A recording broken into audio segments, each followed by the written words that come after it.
Ladies and gentlemen, it is Thursday, October 30th, 2025, and here's what's coming up on the Owen Report today.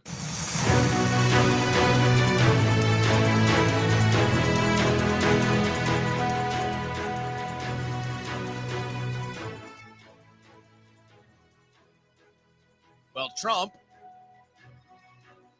President Trump, that is, making a lot of headlines today. After his trip to Asia, he has just touched down in Washington, D.C. He's back stateside here, making headlines before he took off, making headlines right after he landed. Talking a lot about some military stuff, like bringing back nuclear bomb testing. Why would President Trump announce he wants to bring back nuclear weapons testing? That's on the backdrop of the claims that Russia was testing nuclear weapons, which they have now offered a response to, these reports. And then there's some other background noise happening as well, as far as what President Trump is doing with the military, or maybe more noticeably, why members of the Trump administration are now moving onto military bases. Why would that be going on? As the Pentagon claims it's readying reaction forces, anticipating a big event coming soon to the United States of America. So what is up with all of this information? We'll try to explain it, as there's been some other moves in the military and more news on what appears to be this strife and struggle between Kash Patel and Tulsi Gabbard. And you have to wonder what's going on with that as more stuff is starting to hit the surface. Then you have Republicans are still angry. Republicans get angry, but they never seem to do anything about it. They're angry, though. They're angry because Jack Smith is corrupt and a criminal, and now they've discovered that almost the entire Republican Party was targeted by the Biden administration. Shocking. Shocking. And they're furious, and now they want to impeach the judge, Bo Asberg, who was cooperating with all of this, and then was telling people inside, we can't let them know we're spying on them. We can't let them know we're investigating them because they're traitors to the country. Wow. That's some heavy stuff. But the question remains, so what? What are you going to do about it, Republicans? You complain a lot about it and you never do anything about it. So the political debate right now that is the biggest debate in American politics is the issue of foreign policy, specifically around Israel's influence over our foreign policy. It's all over the mainstream media now. And last night, much to J.D. Vance's credit, you got to give Vice President Vance credit, whether you liked his responses or not. He took uncensored questions at a Turning Point USA event last night at Ole Miss campus. And he took them uncensored on Palantir, on Israel, on Marian Adelson. And he stood right up there and he answered them. So whether you like the answers or not, he did it. And I think it was the best he's looked since he's been vice president. Again, whether you liked it or not, he stood up there, he took the questions, he didn't shy away, and he enjoyed it. I think he looked good. Now, this is not just a big issue in America. They'd like you to not look around the world at what's going on with this story, but it's also, there's some things happening in Europe. There's some things happening in Israel today that'll give you an even better idea just how dominant this issue is as far as Israel and its influence over foreign policy in America and Europe. And it looks like the Europeans and the Americans have something in common here, folks. We're sick of being involved in other people's wars. This news update was brought to you by the 1776 Law Center, the official legal team of the Owen Report.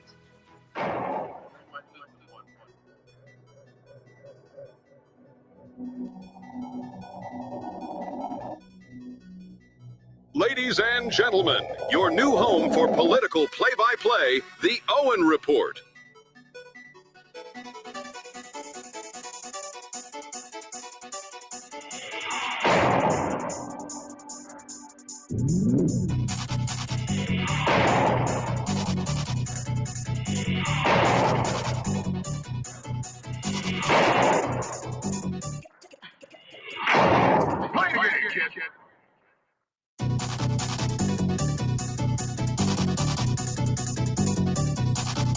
Well, day 30 of the government shutdown, and the whole thing continues to just be a clown show, quite frankly.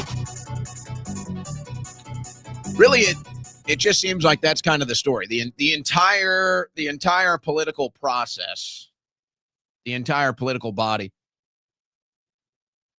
seems to be a bit of a clown show these days. When you have all these Democrats like Chuck Schumer, just about an hour ago, Chuck Schumer complaining, saying it's the Republican shutdown. Chuck Schumer says it's the Republican shutdown. Chuck, your dirty rat stinking ass voted 13 times for the shutdown. You dirty stinking rat. You voted for the shutdown 13 times. And it's insane that you even have to explain this, but hey, the average American is almost wholly politically ignorant. So you do have to. It's pretty simple. Simple math. Maybe it's not so simple these days. I don't know. Used to be simple math. You need 60 votes to reopen the government. The Republicans have 53 members in the Senate. And with every vote, there have been 13. There have been 53 votes to reopen the government, all 53 being Republicans. So that would mean that every single Democrat has voted against reopening the government. Every single vote. And then they come out today, Cory Booker, Chuck Schumer, the left-wing media, and they call it the Republican shutdown. Now, you know where I stand on this. I'm actually pro-shutdown. I don't want to see the military go unpaid, and I don't want to see the chaos with air traffic control, as there have been many delays, a lot of cancellations. Sounds like it might get worse today. Now people are wondering if they're even going to come back to work because they're not sure they're going to get paid. So there's real issues with this. We won't ignore the real issues. But we all know that mostly the government shutdown is just a political football game that our politicians play pretty much every administration. And sometimes the game goes into overtime, and sometimes people get, let's say, hurt maybe. But it's still just a political football. The foreign aid continues. The foreign wars and the military support for those continue. So it's not a real government shutdown. The government isn't actually shut down. For some reason, they pick and choose whatever gets affected by this stuff based off of the way they fund it with these continued resolutions and these budget bills. So it's all just a political football game. And it is frustrating that we as a country, we're trying to move on. We're trying to move on. We're trying to have real conversations. We're trying to have real debates. We're trying to get into real issues. And here's the Democrats, just dirty, rotten, stinking liars. Just rotting, festering demons that continue to occupy our body politic. So we can't even really have real results from the real debates that are going on right now, which mostly revolve around foreign policy. You could say foreign aid, but I think it's just spending more at large. Foreign aid is a giant part of it, but it's just spending. What are we spending our money on? What are we doing with the taxes? The American taxpayer 30% of the money they make taxed by the government, stolen by the government, and then spent all around the world on all these stupid little things. It's like we want to move on from this. I don't want to sit here and have to look at that dirty rat, Chuck Schumer, write his little pork into these bills, like studying shrimp in Malaysia, whatever the hell else they put in this crap. Transgender studies for Argentina. Why are we still doing this? Let's have real debates about real issues that real Americans care about, and we can't even move on. The Democrats keep us in the political abyss. The Democrats keep us in the political dungeon, the sewers, if you will. So I get it why so many people, because I'm the same way. People are sick of it. They don't want to hear about the left, right. They don't want to hear about the Democrats and the Republicans, and we shouldn't have to. Quite frankly, the Republicans should just be steamrolling the Democrat Party at every turn. And then I have to tune in today to the new government shutdown press conference with J.D. Vance and Sean Duffy and a team of Republicans. It's like, whatever. All right, here we go. Here comes the daily government shutdown press conference. Here comes the daily left-right paradigm propaganda. So, okay, here we go. And I like Sean Duffy. You can argue or not whether you think he's doing a good job. Certainly know where Elon Musk stands on the issue.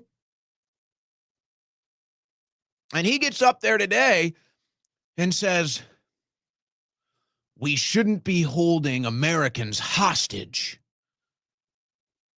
over a government shutdown.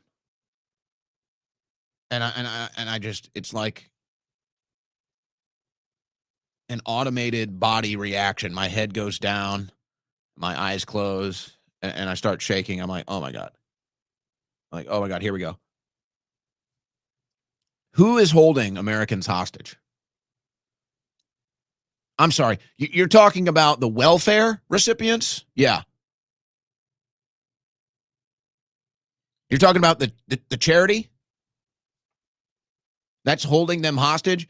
The American people are so generous, perhaps unwillingly, perhaps unwittingly, but they're so generous that we're willing to give almost $10 billion a month so that people can feed themselves and their families. Now, it turns out that most of this goes to subsidizing some of these big brands like Coca-Cola and all the junk food producers and manufacturers that get their stuff on the shelves. Turns out that's the case, and they have lobbyists in D.C., so you know how it goes. But all that aside, holding the American people hostage. These are welfare recipients. These are charity cases. Have you ever worked at a food bank? Have you ever worked at a soup kitchen? I actually have. Can you imagine? Because it kind of depends. I've actually spent a lot of time in the past at a food bank. I've never done a soup kitchen, but I worked at a food bank. And you never really know what it's going to be like as far as your inventory is concerned. Now, you've got your regulars that come in and they get their regular stuff, and you have your prepared bag that you usually give out, the same thing to most people.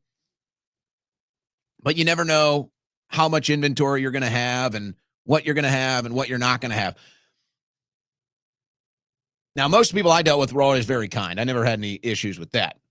But I can't even imagine if somebody came in, and this was all private sector. This wasn't government funded stuff. This was a local food bank in St. Louis way back in the day that I used to do volunteer work at. And I can't imagine if somebody came in and said, hey, do you have my bag of food today?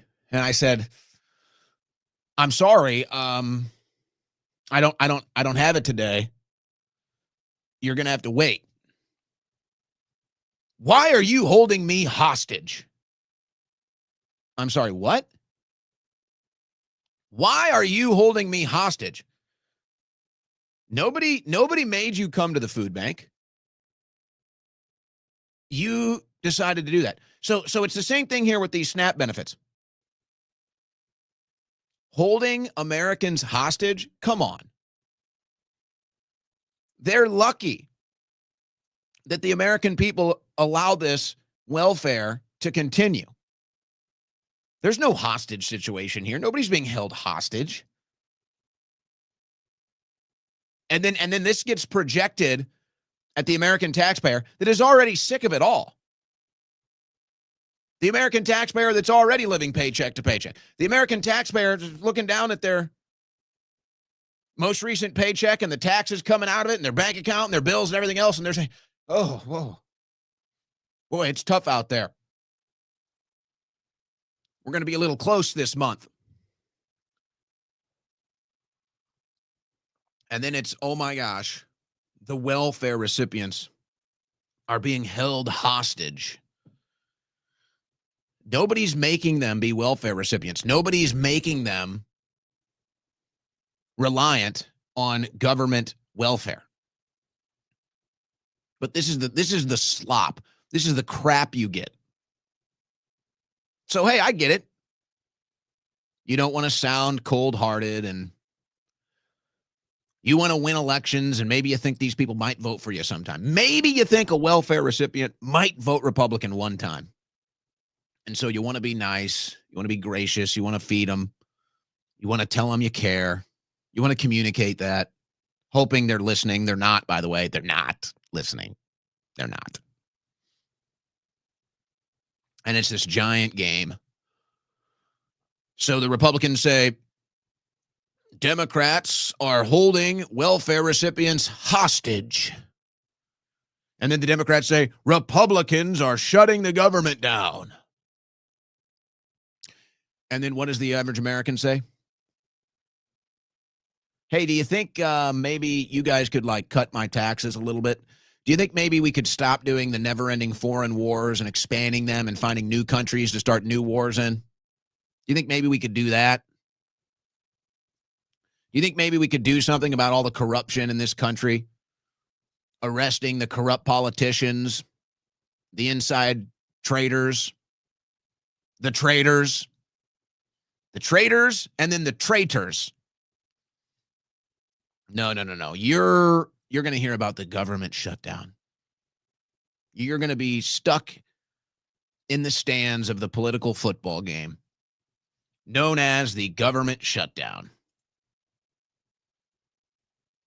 Ex-Trump official on President's SNAP concern, Miles Taylor.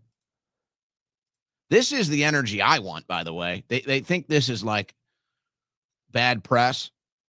Miles Taylor, who was a deputy chief of staff for the Department of Homeland Security during the first Trump administration, went after President Trump as the government shutdown endangers the distribution of the Supplemental Nutrition Assistance Program. You know, they make a nice Supplemental Nutrition Assistance Program. No, it's American taxpayer welfare. It's American taxpayer subsidizing people that are poor. That's what it is. So you can like it or not, but it's Supplemental Nutrition Assistance Program. It's, they always have their little buzzwords. So Miles Taylor says that President Trump doesn't give a shit about the SNAP concern. More of that. Is that true, by the way? Do you think that's even true? Where's that energy? Where's that Trump? Where's that administration? Oh, no. He doesn't give a shit. Good. Maybe it's time for some cold-hearted people to get involved here. Oh, no. Oh. What's more cold-hearted? Here, let me ask you this. What do you think is more cold-hearted as a policy or a political attitude?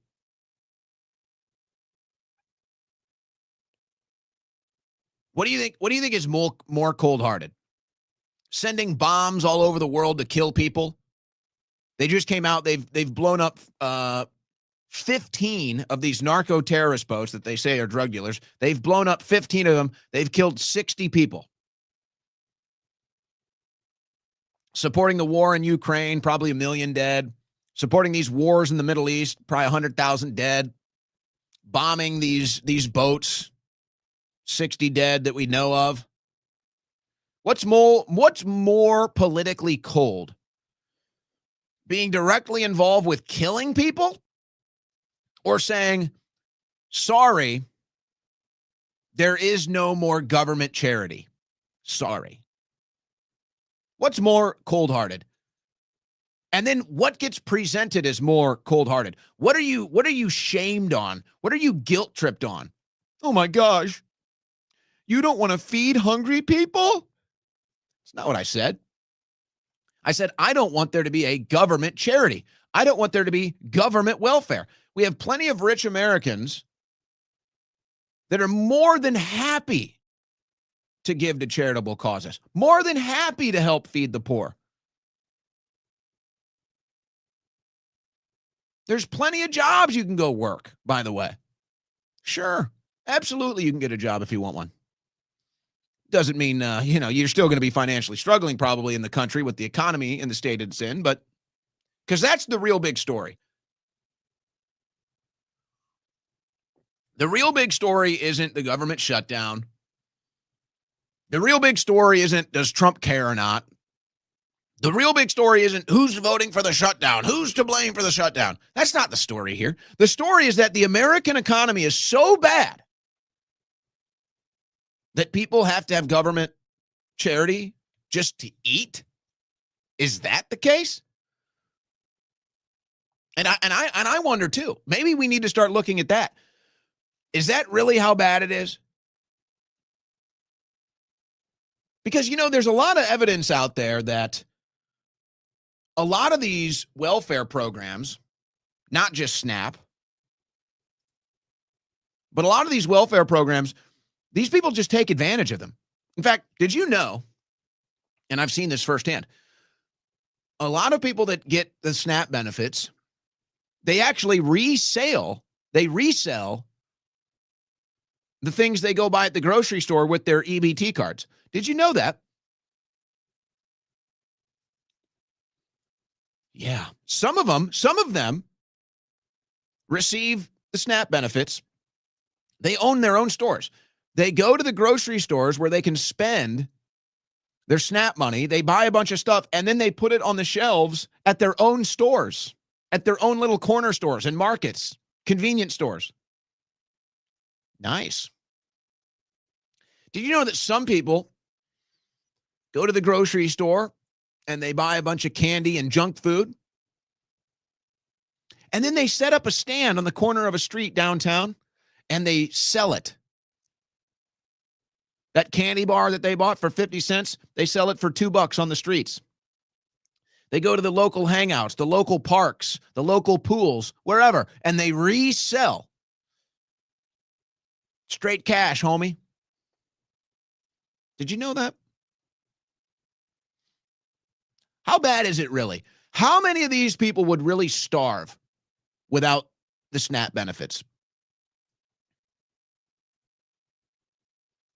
It's an honest question. Maybe we should find out.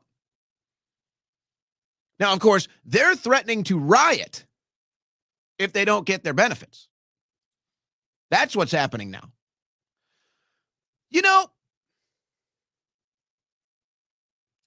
If you're so ungrateful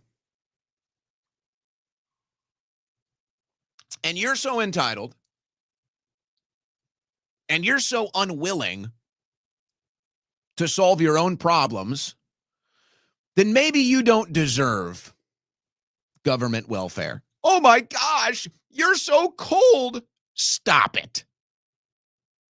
Stop it. Let's stop pretending like we're preschoolers here. The U.S. government and the military bomb people all over the planet. Stop it, because I don't want there to be government welfare. Stop it. You're not going to guilt trip. We're not going to be guilt tripped anymore. We're not going to be shamed anymore. No. How many of these politicians cheat on their spouses regularly? How many of these politicians are doing insider trading? How many of these politicians are on an Epstein list or something similar? And then you're going to shame us, the American people, that are sick of paying for welfare and say, you're so cold.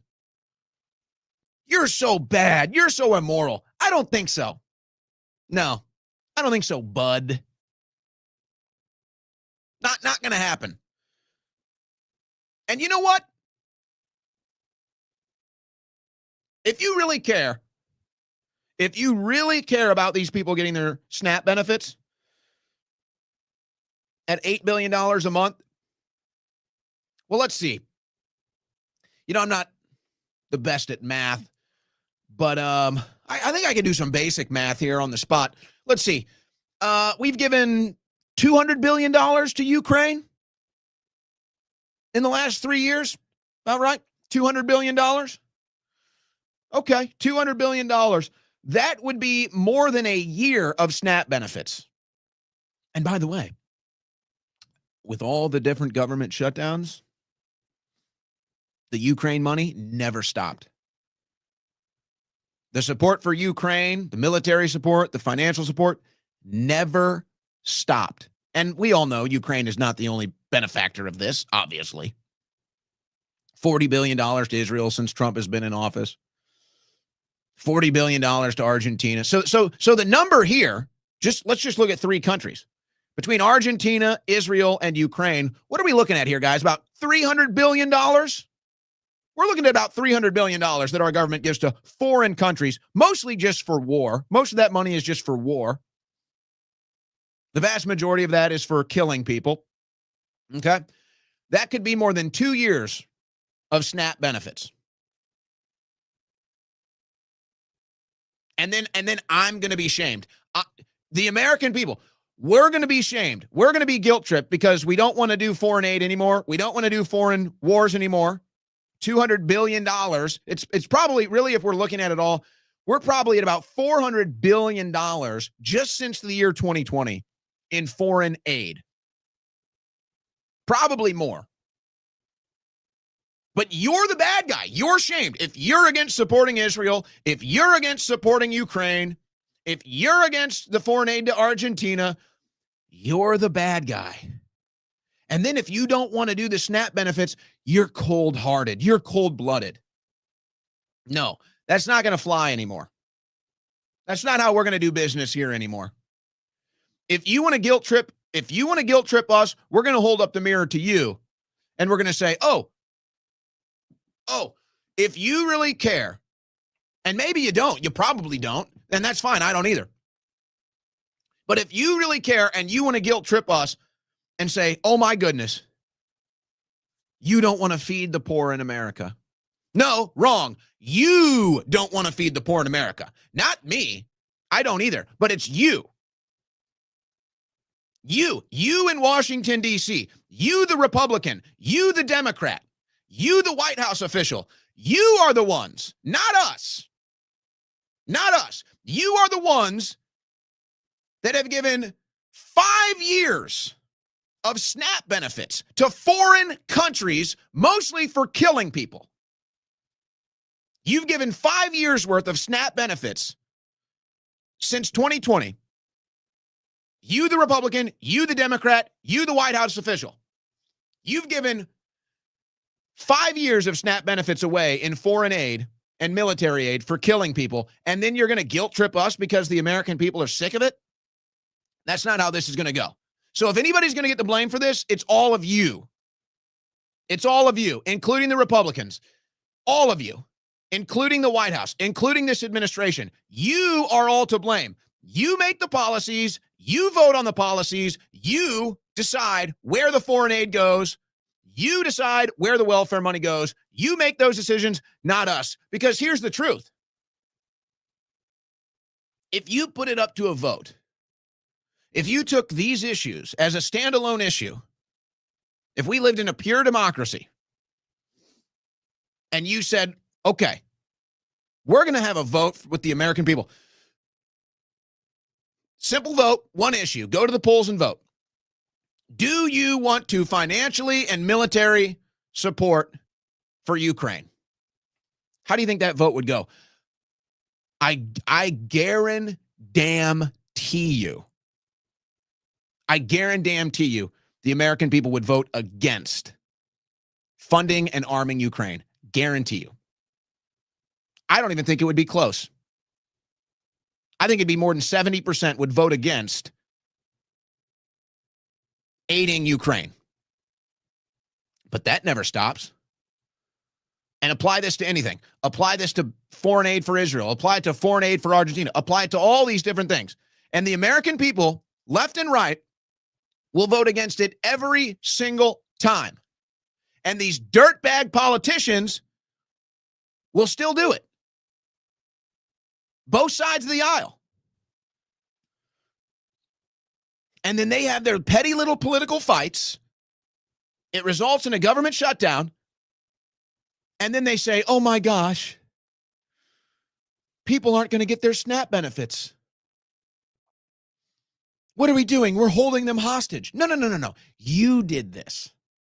You did this. The American people have nothing to do with this.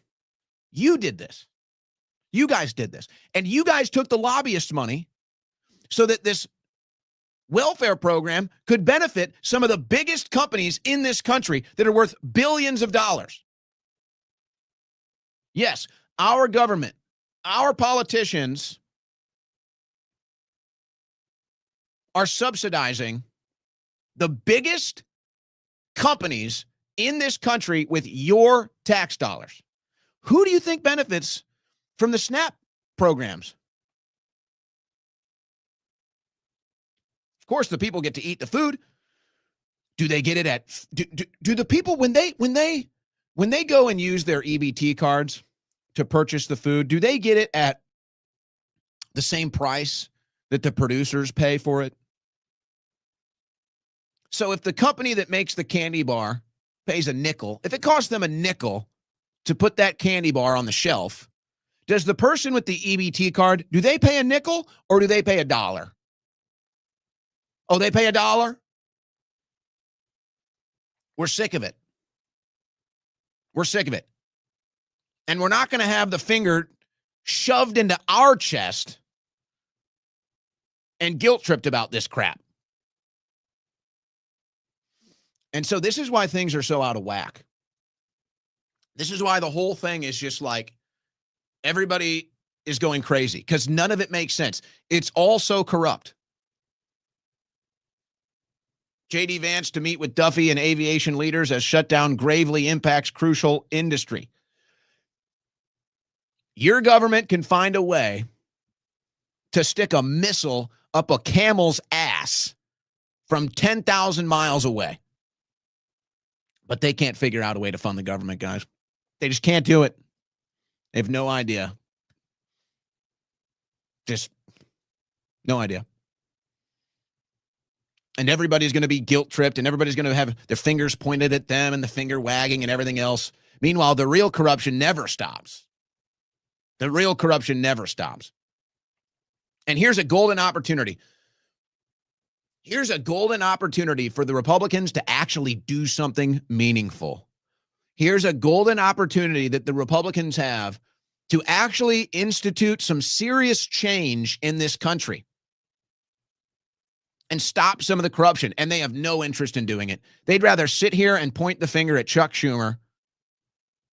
They'd rather sit here and play political football as the foreign aid continues and the American people continue to suffer.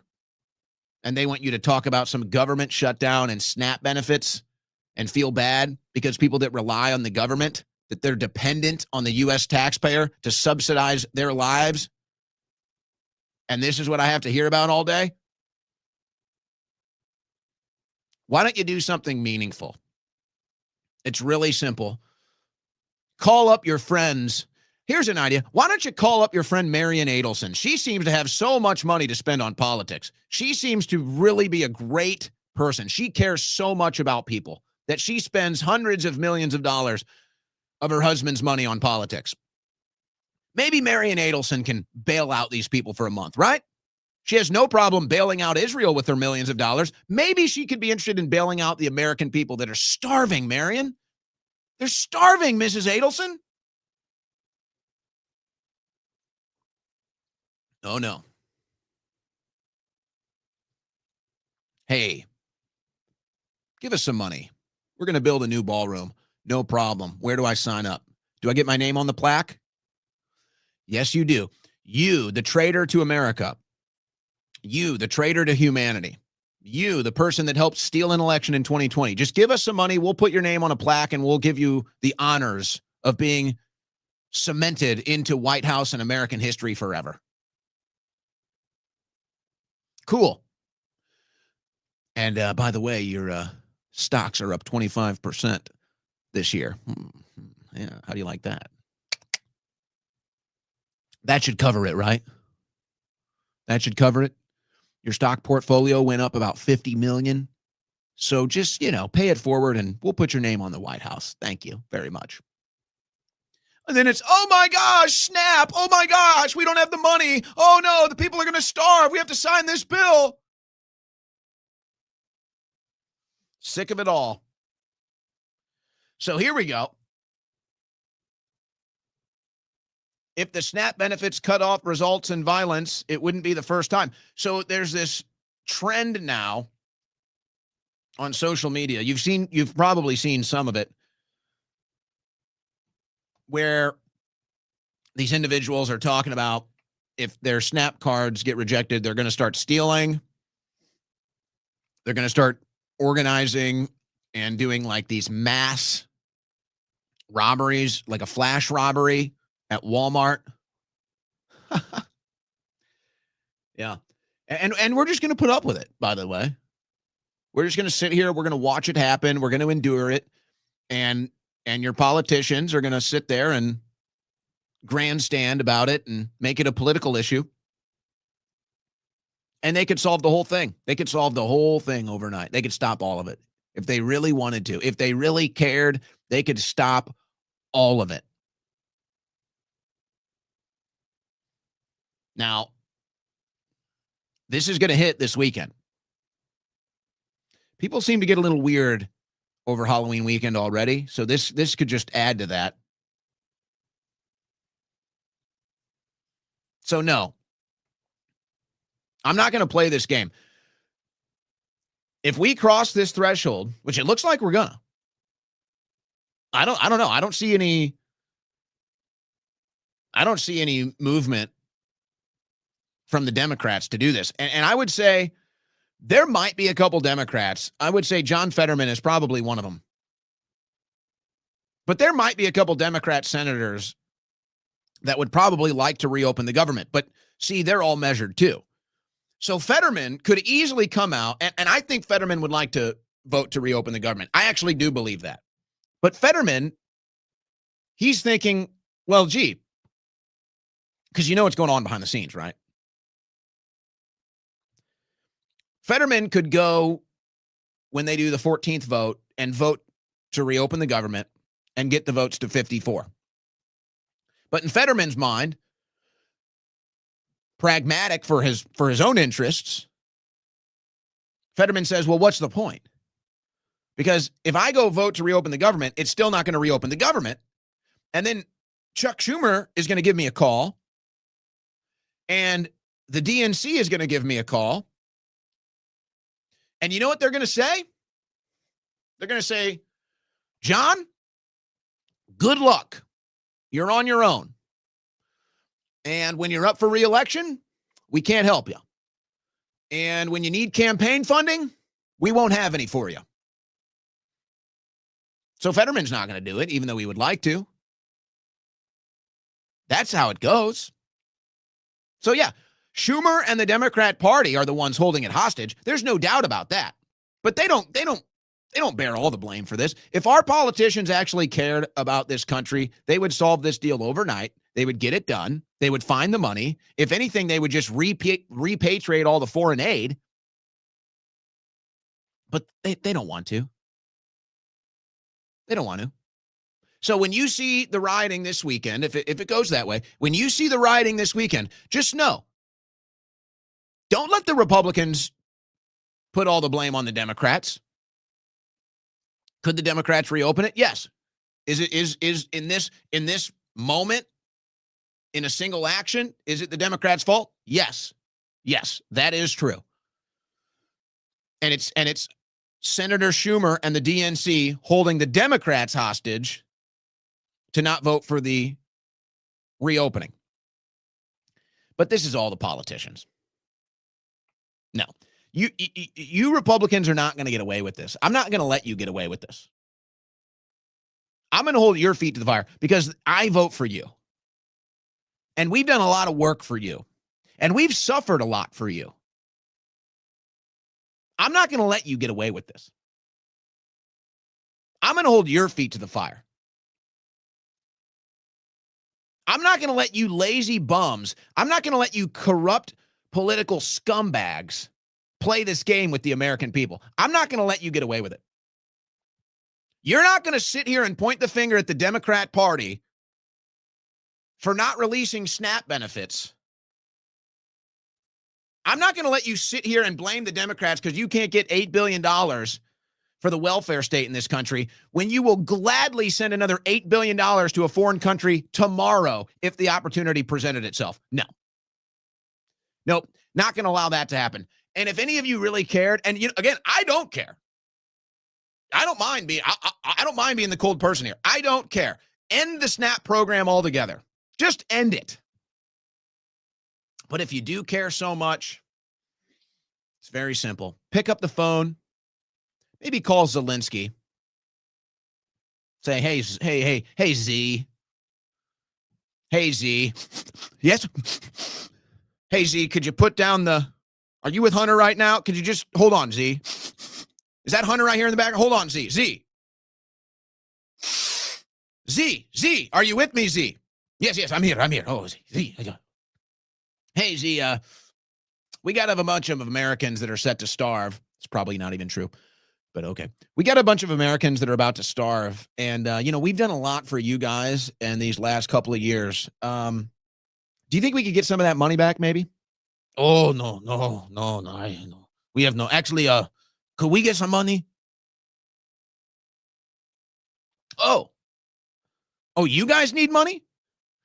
Yes, we need more money. We need it.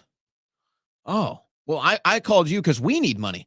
No, I know, but we need money. We need the money. Oh, okay. All right. Well, I guess we'll give you guys more money then. Oh, great. Oh, yes. Thank you. Oh. Maybe it's Malay. Maybe it's Netanyahu. I don't know. Just call them up. Call one of them. They got billions of dollars of our cash. Maybe one of them can help us out for once. If these Americans are really about to starve and be without food, which again, I don't even believe that, but let's just say, maybe one of these countries that we bail out, maybe one of these countries that we give hundreds of billions of dollars to, maybe one of them can step up one time for us. Maybe one time. Any of you countries that take all of our money, maybe you can step up one time for us and help us out and bail our people out. No, you can't. No, you want more money. Got it. So don't give me this crap. So I actually hope President Trump doesn't give a shit. I do. And when they bring this issue to Trump, because notice he's been pretty quiet on it. And when they bring this issue to Trump and they say, oh, President Trump, we can't get this bill. We can't reopen that. I hope President Trump says, I don't care. Leave me alone. Leave me alone. I'm done. I don't want to hear about it anymore. If you guys can't figure it out, screw you. I don't care.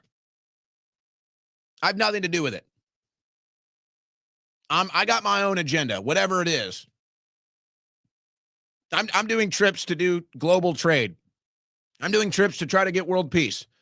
I don't want to listen to Chuck Schumer and John Thune play political tiddlywinks together. I'm good.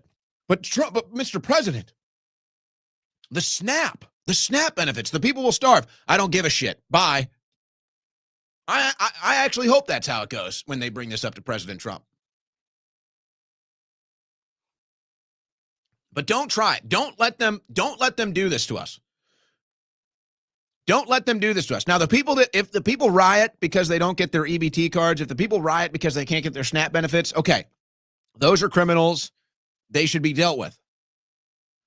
But do not let the corrupt political class bully you and shame you and point the finger at the other guy when they could have solved this issue overnight if they wanted to. So don't let them get away with it. No, specifically the Republicans. I don't care about the Democrats. They have no power. I'm talking about the Republicans. I don't want to hear it. I don't want to hear it. When they start rioting this weekend because they don't get their SNAP cards, I don't want to hear a damn Republican stand up and say boo-hoo. I don't want to hear a damn single one. Every single one of you has been sending hundreds of billions of dollars to foreign countries. I don't want to hear a damn word out of your mouths about the Democrats causing the SNAP benefits to run out. I don't want to hear a damn word from you. Don't do it. Don't go on TV. Don't go on Fox News. Don't say a damn word about it. The only thing I want to hear from you is we're going to repatriate all the foreign aid, or we're going to shut down the welfare programs.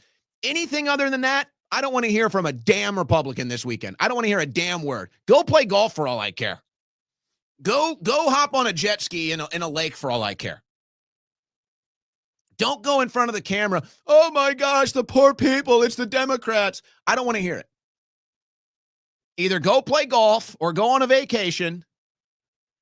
Or if you're going to go in front of the media, you better say we're repatriating the foreign aid or we're shutting down the welfare programs. Otherwise, I don't want to hear a damn word. Not interested. Don't talk to me. Don't want to hear it.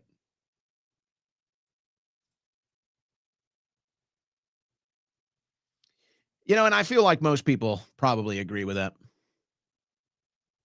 Refugees will be among the first to lose food stamps under federal changes. Have you been seeing these numbers, by the way? It's actually crazy. So these aren't even Americans. They're not even Americans.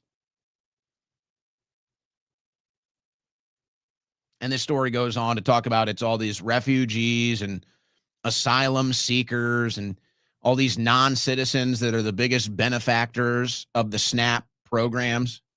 They're not even Americans. They're not even Americans. In fact, from 2005 to 2019,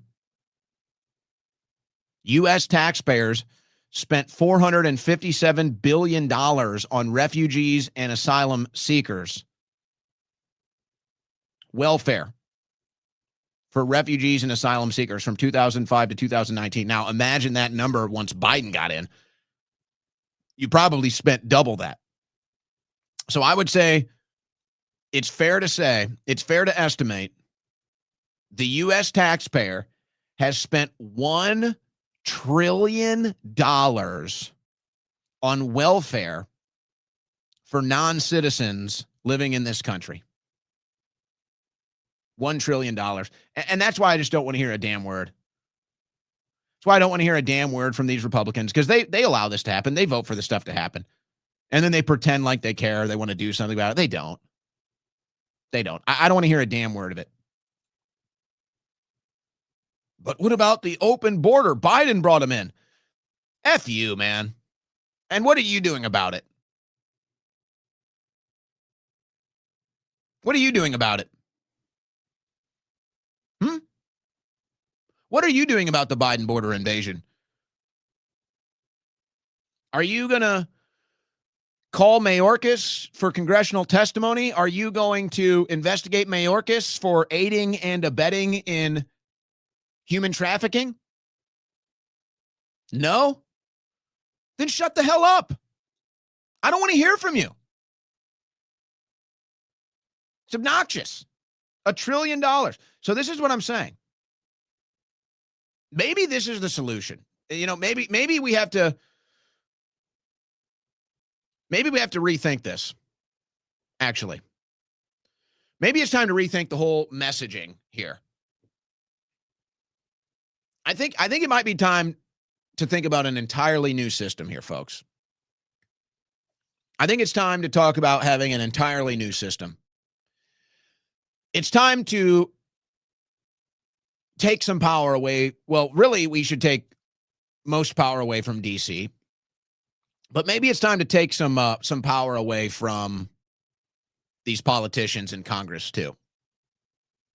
And maybe these things that they vote on, maybe we should vote on them.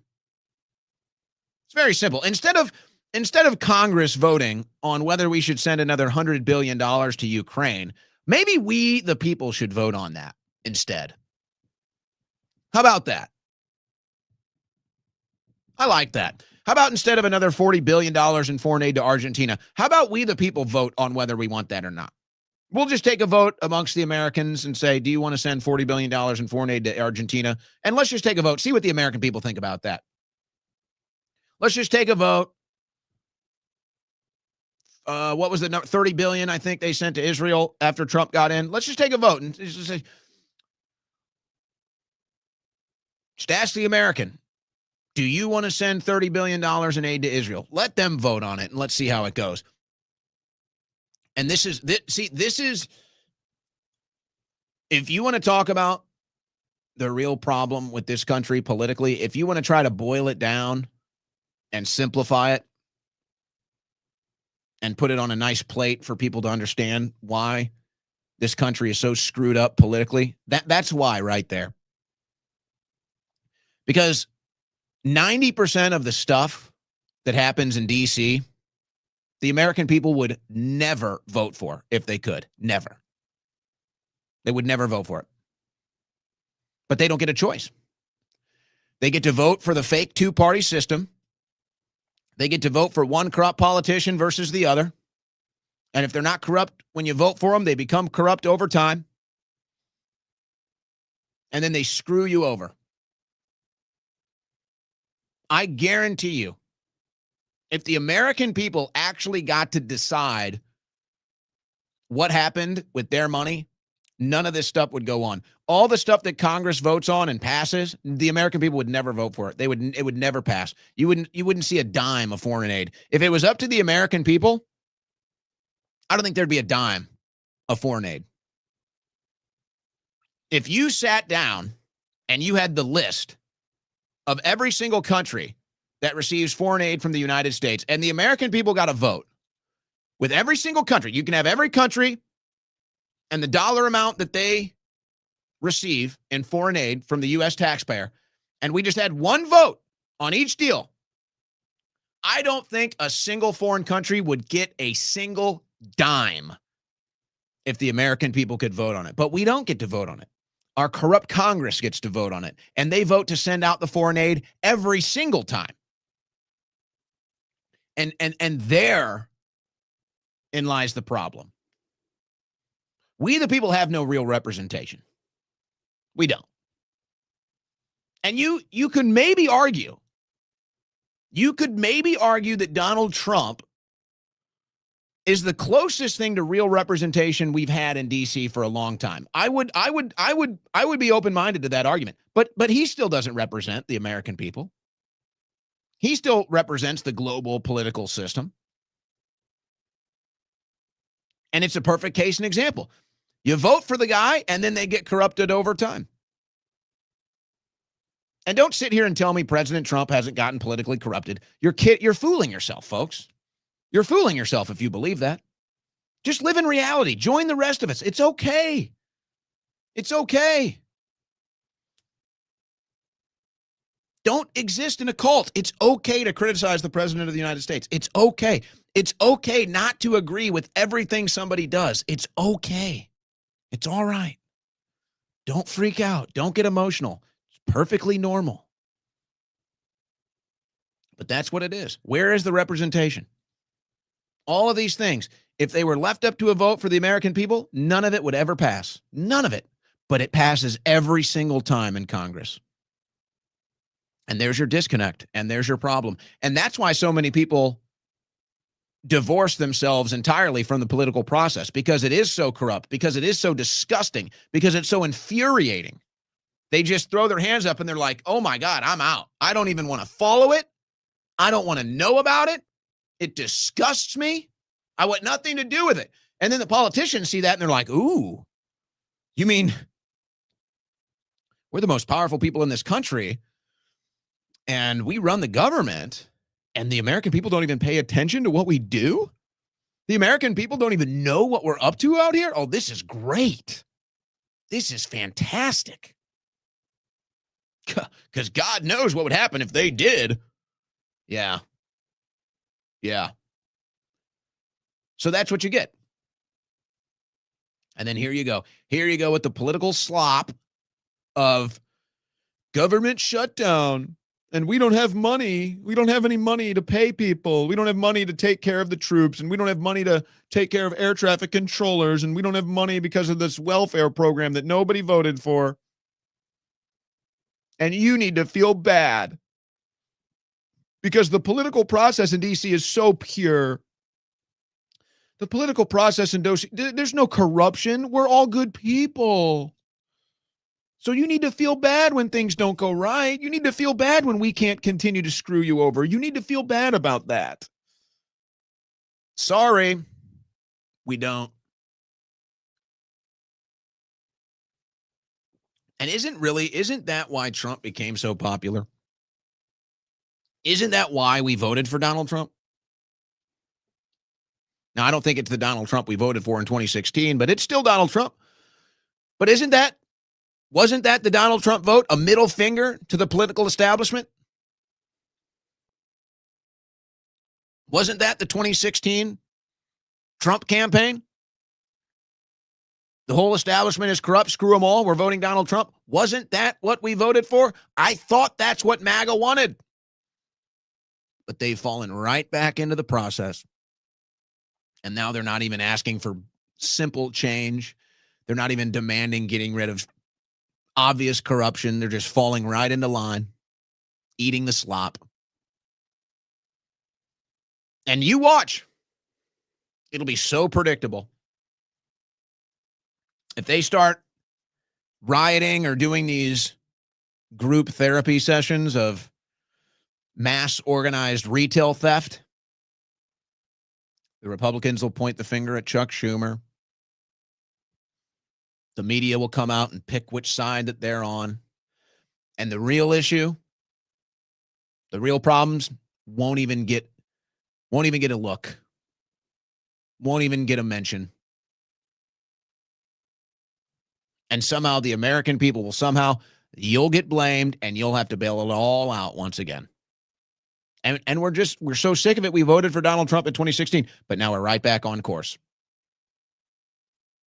Right back on course. No different.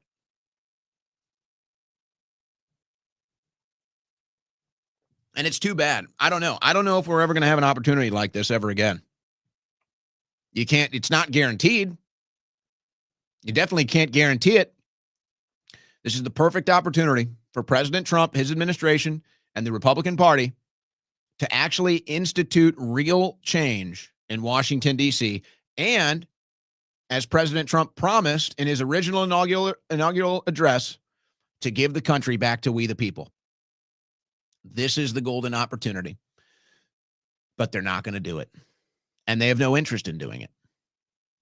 And that sucks. And that sucks for all of us. But that's what it is. Well, I hate to say it, but it's true. Maybe these people need some emergency food supplies. I'm just saying. Maybe they need to go and get some emergency food supplies, and then they wouldn't have to worry about running out of food with the government shutdown. Just an idea. Just an idea. Our friends over at My Patriot Food Supply. Go to mypatriotsupply.com/Owen. The special is still live, folks, but it's going to be gone. It's not going to last much longer. I want to let you know. They have a countdown on their website right now. You've got just over a day to take advantage of the winter prep special. 3-month emergency food kit with $400 in free gifts. Now, as you know, as I've been telling you, if you've been listening, And this is the special thing that's in there. That's the Vesda space heater. The Vesda space heater, which does not use electricity. It runs on canned heat, which is an indoor safe fuel. And not only is it a electricity-free indoor safe space heater, it also can be used to boil water or cook food in an emergency. So that's the real cool thing about this winter prep package. It's a little depressing here to hear that word winter. If you're me, I'm not a big fan of the cold weather, but nowadays, if I'm getting up early in the morning at like 6 or 7 a.m., it's kind of cold out. It's a little windy. I'm getting a little upset. But it is winter. It's undeniable. The cold weather is coming, if not already here. And so you need to be prepared for winter emergencies, which seem to be more common. The power going out, grocery stores closed, whatever the case is. Make sure you and your family are prepared. Go to mypatriotsupply.com/Owen. And this is the final day with a little change. This is the final day with some change to take advantage of this special. So normally, with the normal rates for all the goods in this 3-month emergency food kit, the emergency food, the different things that are in there, like the space heater, the water filter, so much more. This discount will be gone in 1 day, 8 hours, and 59 minutes. So go to mypatriotsupply.com/Owen. Take advantage of this, folks. You got 1 day left. Take advantage of this because this winter prep special is gone after this weekend. It will no longer be there. So if you've been thinking about it or sitting on the fence or waiting, can't wait any longer. Comes to an end this weekend. mypatriotsupply.com/Owen. So take advantage of that. And don't be these people that rely on the government for everything. Become self-sustaining. Have an emergency plan. Have an emergency food kit. Have an emergency preparedness kit. And go to mypatriotsupply.com/Owen to do so. Thank you to our friends at My Patriot Supply. All right, that does it for hour number 1. We're going to come back and look at what Trump is doing right now with the military and You're nuclear listening bombs. to the Owen Report on the Win Network. Nuclear bombs.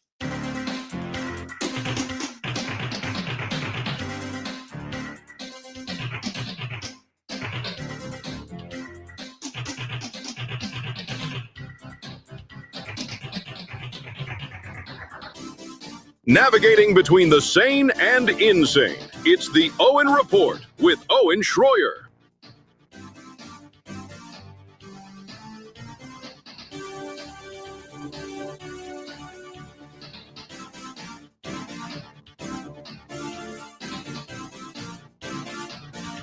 Hold on, are you seeing this? Kamala Harris is now doing hit pieces on Joe Biden. Wow. Loyalty in D.C. It's almost like it doesn't even exist.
All right, what is Kamala Harris doing attacking Joe Biden? That is not an empty move. She's working something. She's working an angle. I don't know what it is, but that's an angle. To do a sit-down interview attacking Joe Biden and then trying to rejuvenate your political career off of this? What is Kamala Harris up to? What has she got planned? What does she have up her sleeve? That's not a one-off gesture. That's something else. Well, of course, it's really easy to go after Joe Biden right now. He's probably in an iron lung. He's drooling out of his mouth. You don't even know where he is. Don't know who he is. And somebody said this today. They were like, gee, it's funny. The Democrats, they didn't pick up the phone to call Joe Biden to help them in New Jersey or Virginia or New York. They didn't pick up the phone to call Joe Biden. They called Barack Obama. I can only imagine. Obama's probably so sick of it at this point. He's like, man, I made you guys cool for 8 years. I made you guys cool. And now you've made the Democrats losers again. So I don't even want to do it. But, you know, it's all blackmail. It's all reputational blackmail. So he's going along unwittingly or unwillingly, I guess I should say. And you can see it when he's doing these promos, when he's doing the campaigning for these Democrat candidates. You can tell he doesn't want to do it. You can tell he's being forced to do it. It's kind of funny. But isn't it? It is. So, okay, well, they didn't call Joe Biden because he's undergoing cancer treatments right now. So Joe Biden is not really available to help campaign. But I'll tell you what the significant one here is. It's not that they're not calling Joe Biden. It's not that they are calling Barack Obama. That's not surprising. No, it's why aren't they calling Kamala Harris? Why are the Democrats calling Obama and not Kamala Harris to help them campaign in New York, in Virginia, in New Jersey? And then you see Kamala's now doing anti-Joe Biden pieces. I sense something brewing here.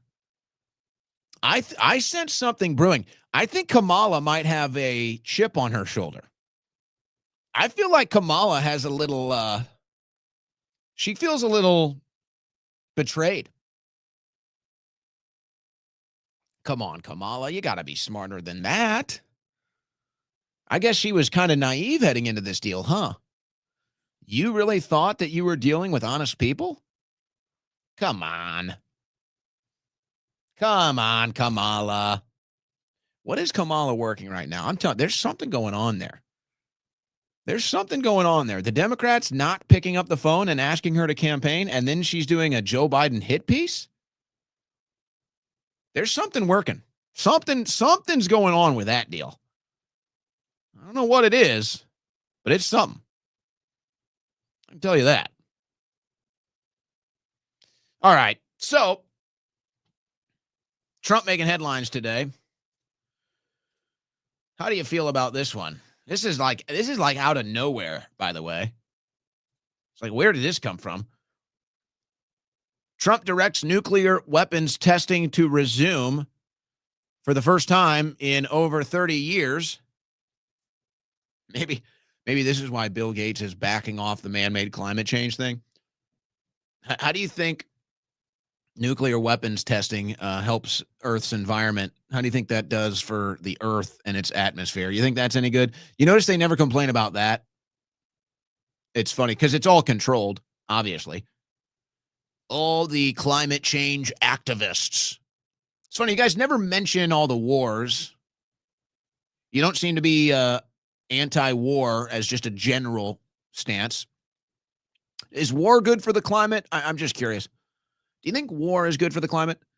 How much carbon do you think is emitted over a war? How much carbon do you think is emitted when we blow up nuclear weapons? I don't hear any of you guys talking about that. So, okay, out of nowhere, Trump directs nuclear weapons testing to resume. Now, when you understand how Trump operates, this is obviously some sort of political chest pumping. This is political chest puffing up. I don't know if there's any real desire to start nuclear weapons testing again. I kind of doubt it. But if there is, folks, that's a bad sign.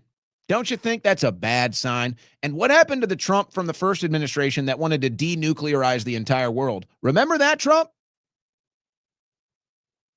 Remember when Trump was pushing to denuclearize the entire world and its militaries?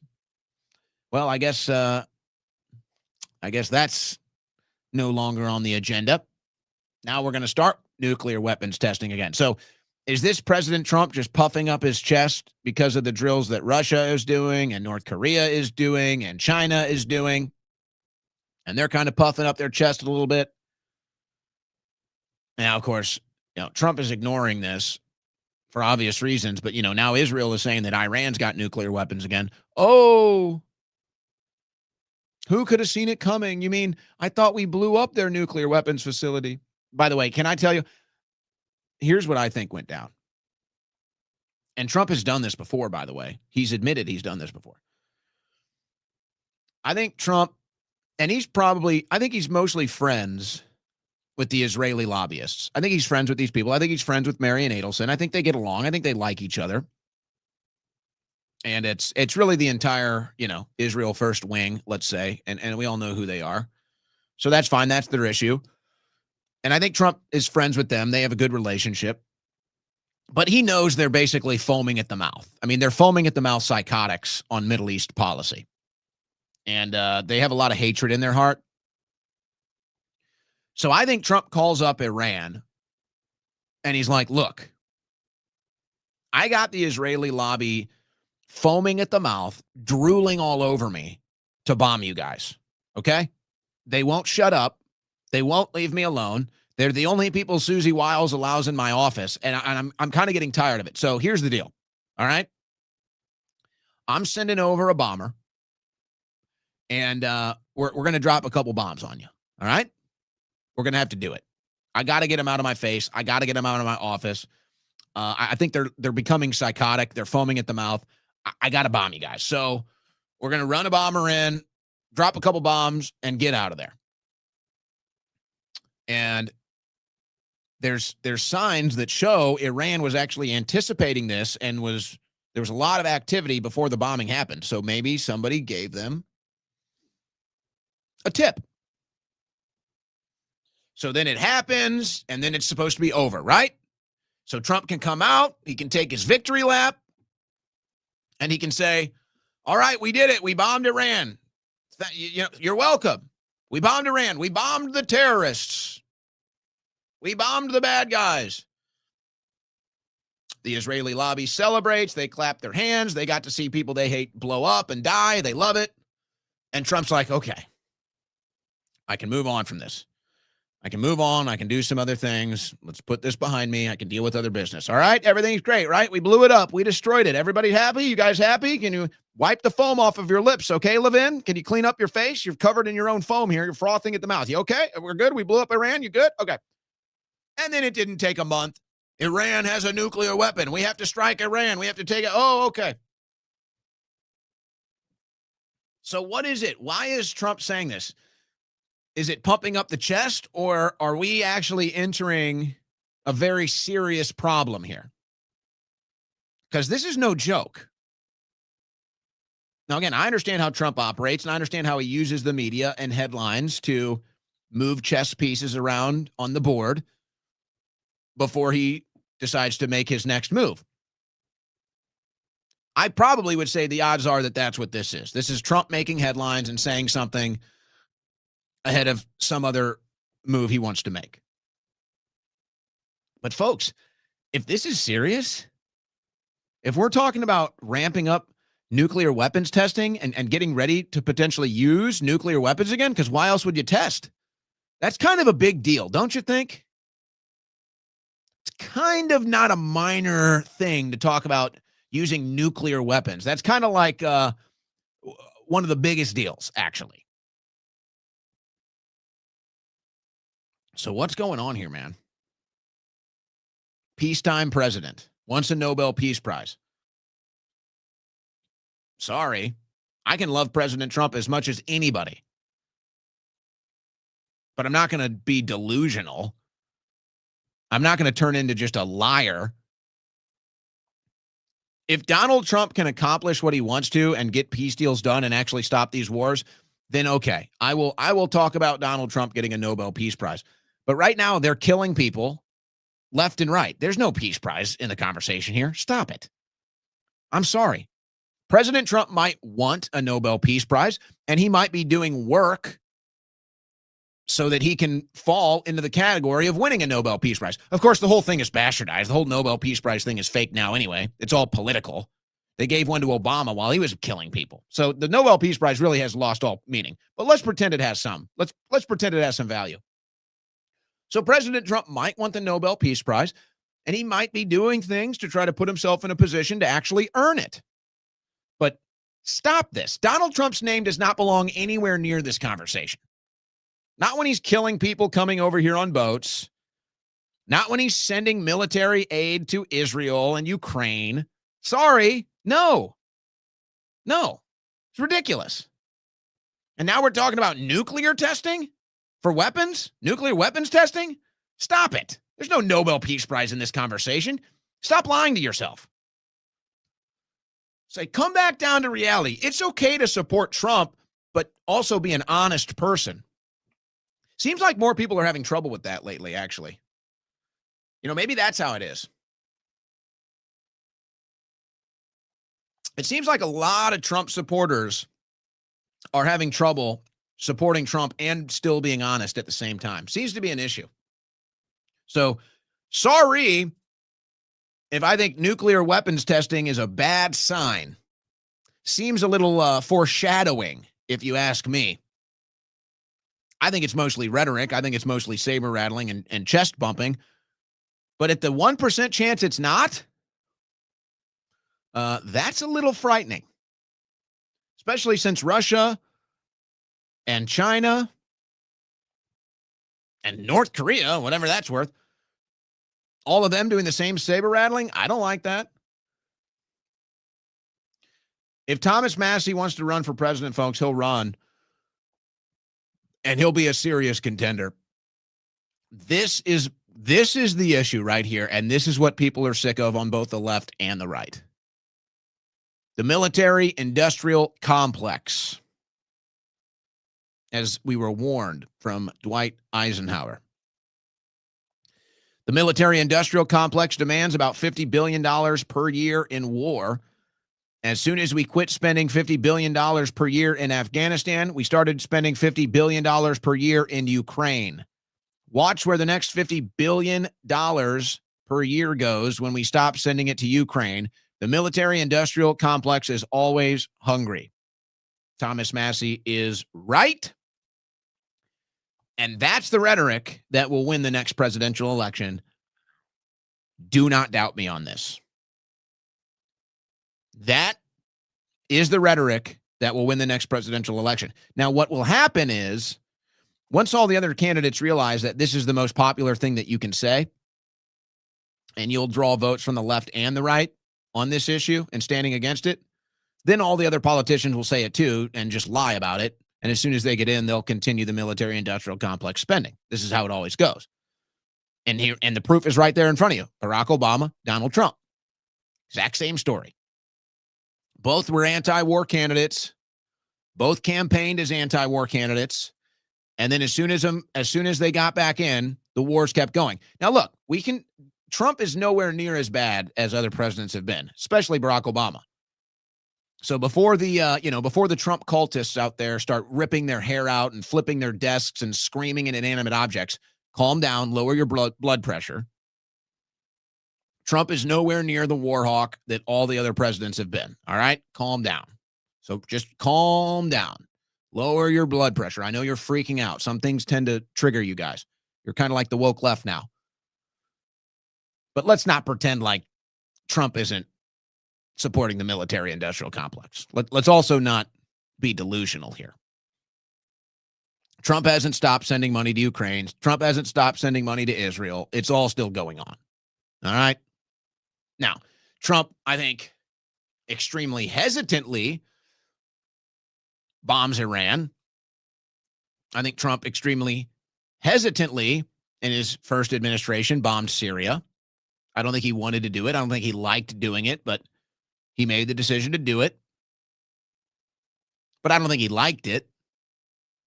And I think he tried as best as he could to limit loss of life or reactionary response to it to make it worse. But the military-industrial complex is very strong today. It's doing very well. But the proof is in the pudding. Barack Obama won. He got votes from the left and the right because he was against the wars, and he won. Now he got in. The wars continued. Donald Trump, anti-war candidate. 2016, anti-war candidate. All during the Bush years, Trump was against the foreign intervention in the Middle East. Wins the election. Gets in office. Military-industrial complex continues. Now, Massey could be one to stop it. I don't know. But this is going to be the winning message. Just like it was when Obama won, just like it was when Trump won. This will be the winning message. The anti-war candidate will always surge to the top. It happens every time. Now, most candidates are scared to go there because there's so much money for war, and there's so many political contributions that come in for supporting the wars. So most candidates are too afraid to even be anti-war because the money stops coming in. But then once somebody else kind of breaks that glass wall, then the rest of them will pretend to be anti-war, even though they really aren't. Russia says it did not test a nuclear weapon, but if the U.S. does, it would too. So what is this? What nuclear war? What are we doing? Who is talking about nuclear war? Who wants nuclear war? Are we really doing this? What do you think is going to be worse? Here, let's set this up in an entirely different perspective. How about that? Let's look at a different mindset. What do you think would be worse? People that receive SNAP benefits not getting their SNAP benefits anymore, or somebody using a nuclear weapon? What do you think would be worse? What do you think is a bigger deal? Somebody not giving government welfare or a government using a nuclear weapon? What do you think is a bigger deal? And which one's getting all the attention? Yeah. I think that sums it up. Now, here's some of the weird stuff that's going on. And I mean, you can read these stories and it's all very gray. It's all very inexplicit. Top Trump officials are moving on to military bases. Stephen Miller, Marco Rubio, Kristi Noem, and others have taken over homes that until recently housed senior officers. The former White House advisor Katie Miller, mother of 3 young children and wife of the presidential right-hand man Stephen Miller, walked out of her front door one Thursday morning last month and was confronted by a woman she did not know. When she told this story on Fox News, she described the encounter as a protest that crossed a line. And so this radical, probably liberal, was basically threatening and intimidating her. But this seems a little, is this a decision that they're making for some of the top Trump cabinet officials because they need to do this for safety, and whatever normal precautions that they're taking for safety aren't enough, or it's becoming too complex? That seems like the simple answer. That I would say that's the simple answer, and that's kind of the presentation that you get in the stories on this today. But I wonder if there isn't something else happening here. Like, they're afraid that it's going to get worse because they're planning on doing something. I don't know. That's the more conspiratorial side of me. The simple answer to this is that, yes, it's an increased risk of violence from the Democrat left. And so the normal protocols for safety and security, it's just too complex. It's too hard now. So just move them onto a military base and it's kind of takes care of itself. Or is there a reason they're anticipating an increase in violence? Is there a reason why they think it's necessary right now to get them onto military bases? Because they're anticipating something, or they know something's going to go down that's going to cause these radical leftists to get violent again. And when you see stories like this, starts to point that direction. Pentagon readying thousands of Guard reaction forces as U.S. mission widens.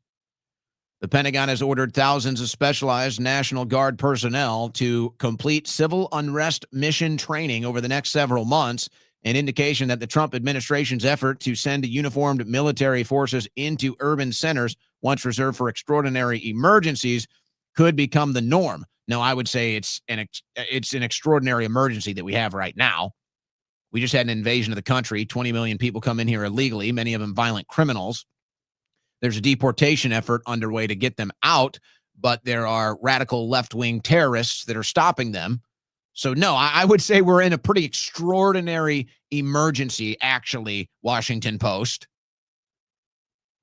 But to me, you look at these two stories, I think something big is about to happen. Either they're about to launch a massive deportation deal, or Trump's about to occupy maybe some entire cities to try to stop the crime. I don't know. But I mean, you combine both of those stories and it tells me something's going down. That's what that tells me. Something's going down. Those are not minor things in my eyes. People are complaining about this, but you won't hear a complaint from me. Trump swaps decorated admiral with 33-year-old Doge staffer. I actually like this one. The highly unorthodox personnel change affects a critical government research role. Well, you got all these admirals in there. They got a bunch of medals and everything else, but they don't really fight or win wars. They're just political people. And so they give them all that brass to try to make them look authoritative. I am okay with this. More Doge. I can't get enough Doge. More Doge, anyway, every way. I want more. Let Doge just run everything.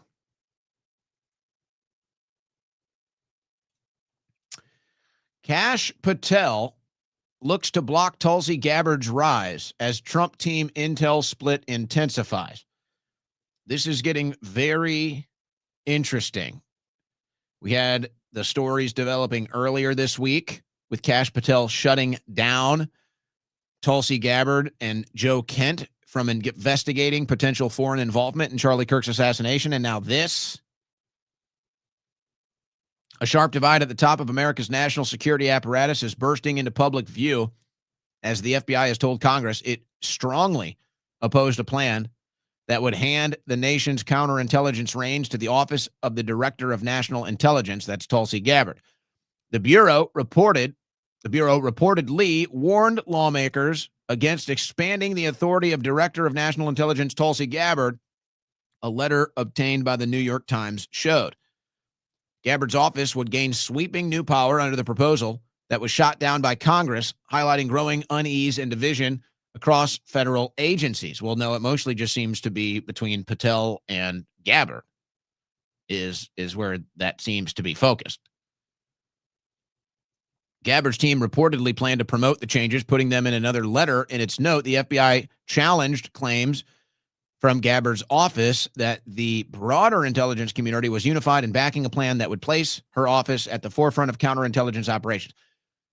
All right, so it goes on, and they don't mention this in this story, but I think it's kind of the elephant in the room here. And they get back into the Joe Kent story and everything else. And then, how Susie Wiles is kind of deciding who gets access to Trump throughout this entire debate. Now, I'm not saying that this has anything to do with the Charlie Kirk assassination. I think that you can have two things going on. Now, I could see the FBI using the Charlie Kirk assassination as the excuse, let's say, as the opportunity to maybe push Gabbard out of a lot of different things. What I think, and I think a lot of people believe this too, is you have members of this administration that don't like Tulsi Gabbard. And it has nothing to do with her being a Democrat senator. Nothing to do with that. The reason they don't like Tulsi Gabbard is because she's not a dyed-in-the-wool Zionist. The reason why they don't like Tulsi Gabbard is because she's not an Israeli loyalist. That's why. This is my conspiracy theory. And so she's the only one in there that doesn't have the dual loyalty to Israel. She's the only one in there that doesn't have the boomer Zionist mindset when it comes to foreign policy. And there's people in there that don't like that, and that scares them. And I think that's why they're pushing her out. And I think that's why they're sending letters to basically try to demote her or decrease her role. And I don't think that's too much of a reach as a conspiracy theory, considering everything else that's going on with this administration. I'd say, in fact, that's a pretty high likelihood that that's exactly what's going on.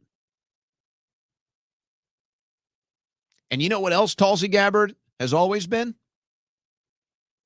Anti-war. And they don't really like that in D.C. either. And so maybe it's that simple. Maybe it's just that simple. Now, this is where we're going to eventually reach a point where it's going to be impossible not to talk about this. We're going to reach a point where the conversation is going to be impossible to avoid.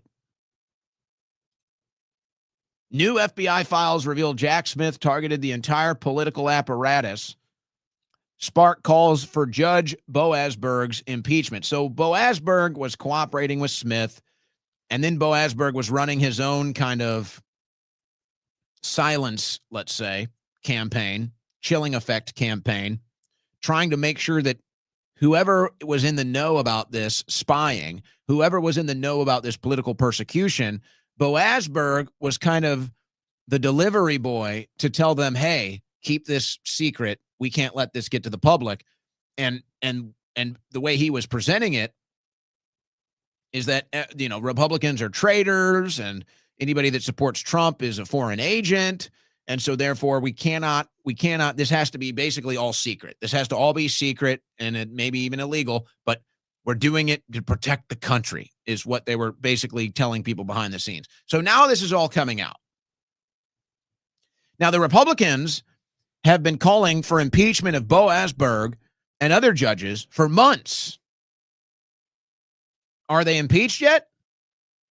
The answer is no. Ted Cruz calls on House to impeach federal judge over subpoenas of Republicans. GOP senators push for Judge Boasberg's impeachment. So, folks, eventually, and I don't know, you've got the Trump loyalists out there that they're afraid to say anything negative about Trump, or they're just paid to say positive things about Trump. But you have to understand, even those people at the end of the day want deep state arrests. They do. And if you put aside the public statements, social media posts, and you sit down and you talk with them, they'll tell you they want the deep state arrests. And they'll even probably go as far as to say, if there are no deep state arrests, then this entire administration was a waste of time and worthless. And that might be true. I think a lot of people would probably feel that way. So the question is, it's kind of like with the Epstein list. Now that deal's probably dead in the water. I think that they've made that loud and clear. You're not getting the Epstein list. They're going to just go ahead and cover that up or whatever's going on with that. So maybe they can get away with that one. Maybe they can get away with that one. But deep state arrests, folks, the more this stuff happens and the more we find out about the criminal activity from the Biden administration and nobody gets arrested, eventually this dam is going to break. And there's no amount of paid social media accounts that can just put nothing but positive news out there. There's no amount that can stop this dam from breaking. And, you know, maybe I should jump ahead here. In fact, let me jump ahead here. Let me jump ahead to this. So Dinesh D'Souza says this earlier today. And let me just get something clear here about Dinesh D'Souza. I really like Dinesh D'Souza. I think Dinesh D'Souza is a good person. I think that the crimes that they charged him with, I think it was all politically motivated. And even though I really disagree with Dinesh D'Souza on this issue, I think the body of his work has been extraordinarily positive. And I salute Dinesh D'Souza because he never backs down from a debate and he never backs down from a disagreement and he never goes low. Okay? So let me just say that about Dinesh D'Souza. I have a lot of respect for Dinesh, but he's totally wrong on this issue. So he says, we need a unified MAGA to fight this menace. And he's talking about the corruption of the Biden administration. He's talking about the corruption of Jack Smith. So we all agree. We need a unified MAGA to fight this menace.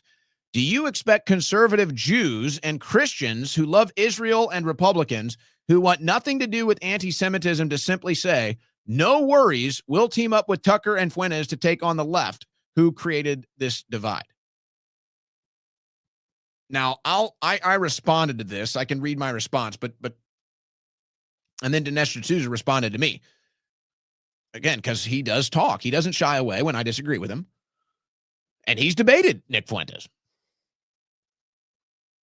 But see, there's when you deconstruct this and you understand the mindset and then the political action or lack thereof, you understand the problem here. Okay, so let's deconstruct. You need a unified MAGA to fight this menace. Who is the one that divorced the MAGA movement? Who is responsible? Because this insinuation is that MAGA is no longer unified, which I agree with, by the way. I mean, you could even say MAGA is dead, quite frankly. Trump doesn't say it anymore. Nobody really says it anymore. So you could even argue that MAGA is dead. Doesn't really hit anymore. In fact, if you want some easy rage bait on X, just post MAGA and you'll see that you could probably say MAGA's dead. So what happened? Why is there not a unified MAGA? There's not a unified MAGA because there is no MAGA. There's not a unified MAGA because the people that were supporting Trump in 2015 and 2016, their movement has now been co-opted and turned into something else. And all of the things that MAGA was supposed to represent got sidelined almost day one by what? The same foreign interests and foreign policies in the same Middle East wars that we just seemingly can't get out of. So then he says, do you expect conservative Jews and Christians who love Israel and Republicans who want nothing to do with anti-Semitism to simply say, no worries, we'll team up with Tucker and Fuentes to take on the left? Hold on a second.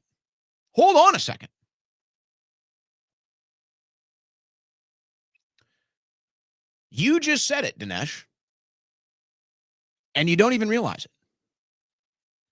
Conservative Jews and Christians who love Israel. Dinesh, what country am I in? What country am I in, Dinesh? What country is Donald Trump the president of, Dinesh? Do you get it? So you're admitting, you might not realize it, but you just admitted the entire problem. Why isn't MAGA unified? Because it's not MAGA. It's all about Israel. And now the new MAGA And the new Trump loyalty test is, do you support Israel? And guess what? Most people don't. They don't care. Doesn't mean they hate Israel. They just don't care. You just admitted the whole thing. It's all about love for Israel. That's not MAGA. Love for Israel and Israel first and Israel foreign policy was not supposed to be MAGA. MAGA was supposed to be MAGA. And it just like didn't barely take a month before we're right back involved, bombing Iran, everything else, Netanyahu here, weapons of mass destruction, the whole damn same thing that we were all sick of. Throw the Epstein list in there if you want. We all know who Epstein was working for.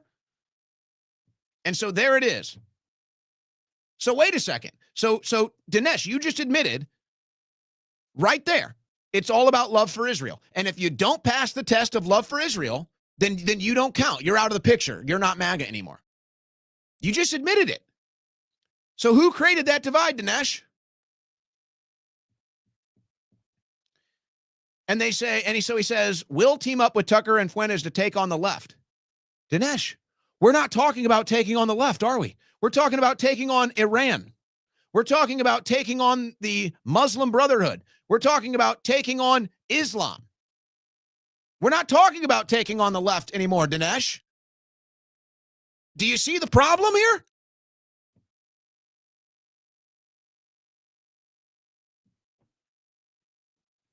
So, yeah, the dam is going to break eventually, folks.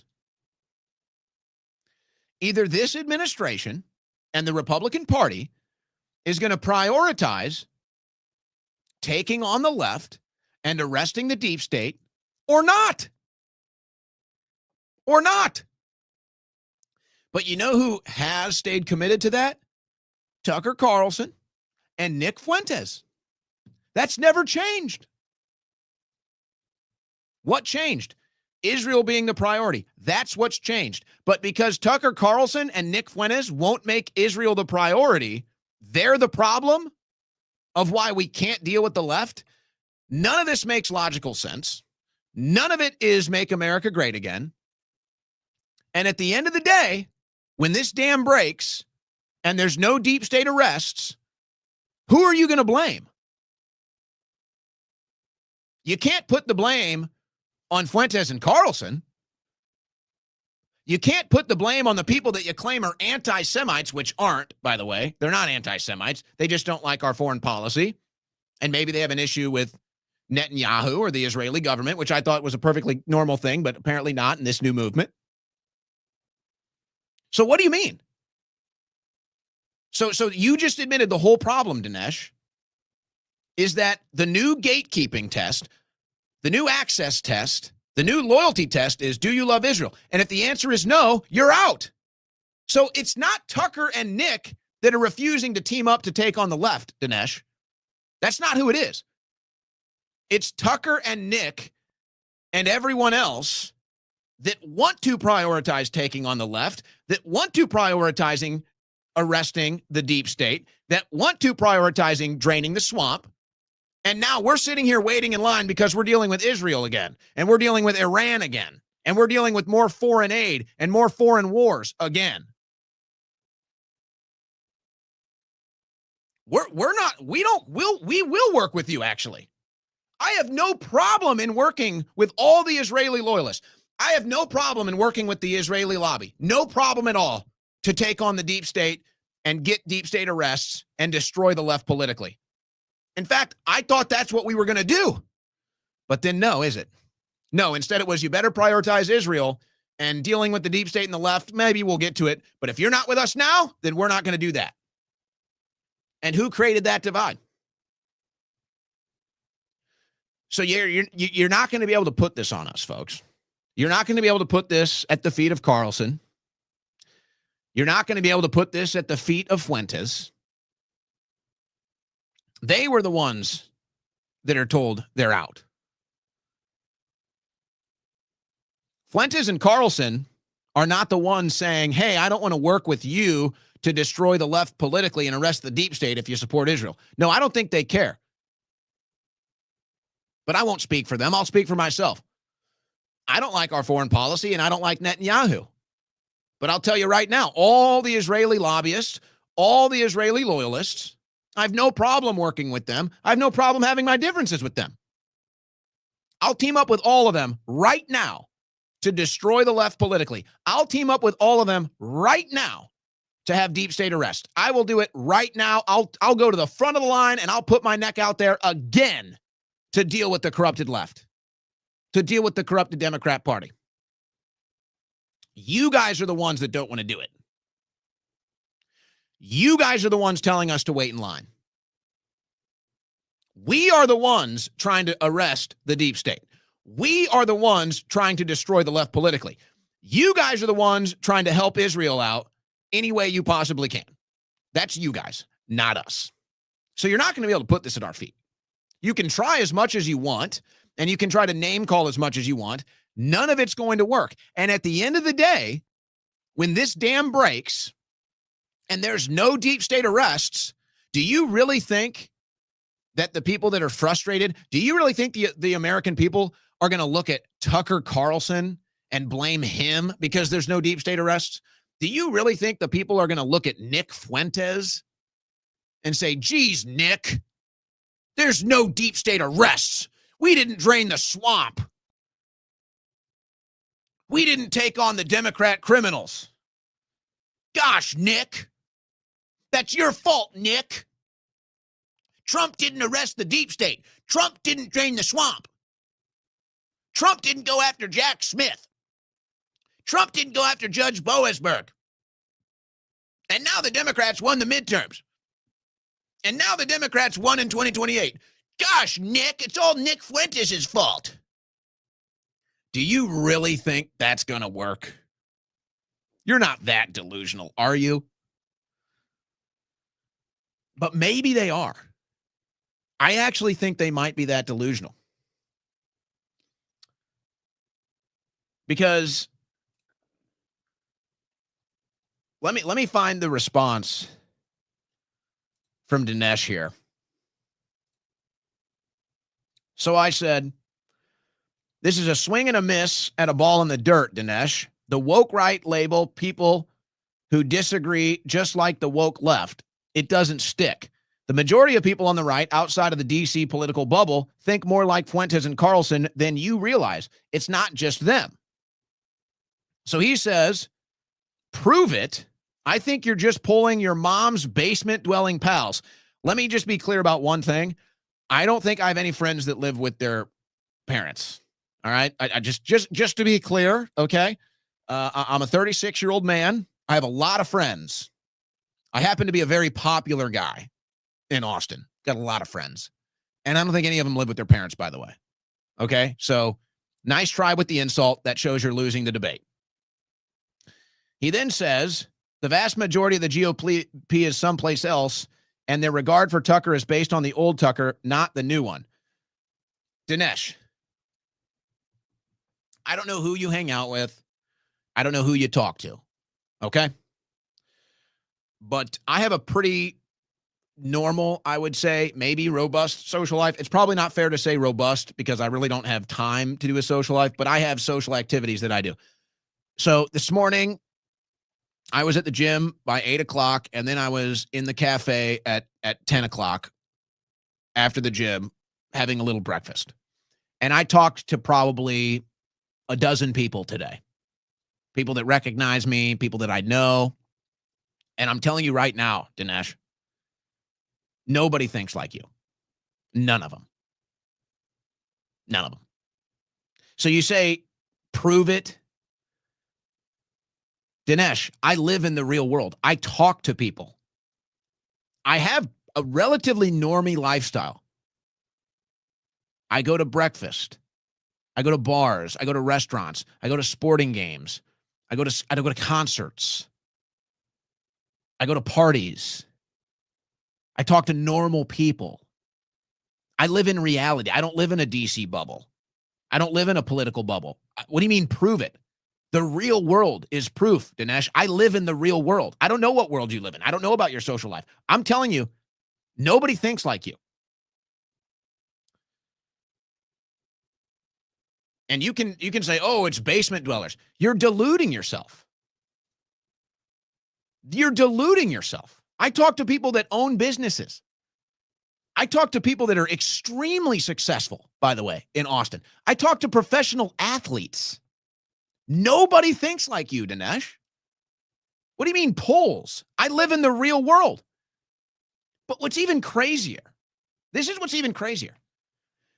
Go into Dinesh D'Souza's replies on his posts. Dinesh, they're 98% negative against you, brother. So what are you talking about? So I say this from a place of respect and love for Dinesh D'Souza. But you're so delusional that I'm it's concerning, actually. And I say this with nothing but love and respect. Look at your replies on X, Dinesh. And fine, I agree. That's not a fair place. I wouldn't base reality off of X either. But let's not discount it. 98% of the replies to you are negative, Dinesh. Okay? And almost 100% of the people that I talk to think more like Tucker Carlson and Nick Fuentes than whoever else. That's my real world. So I don't know what world you're living in. I don't know who you're talking to. I don't know where you think this anti-Fuentes Carlson stuff is coming from. It's not in the real world, brother. It's not. Doesn't exist. Period. But here's how it's going to go. When you don't get any deep state arrests, nobody's going to blame Tucker Carlson and nobody's going to blame Nick Fuentes. Nobody. They might blame you, actually. If anybody's going to get the blame in the media, they might blame you. But it's not going to be Carlson. It's not going to be Fuentes. No. But the real awakening, the real wake-up call will be if Democrats start winning elections again. That will be the real wake-up call. And you'll scratch your head, just like they're doing with Mamdani right now. They'll cross their eyes and how could they win?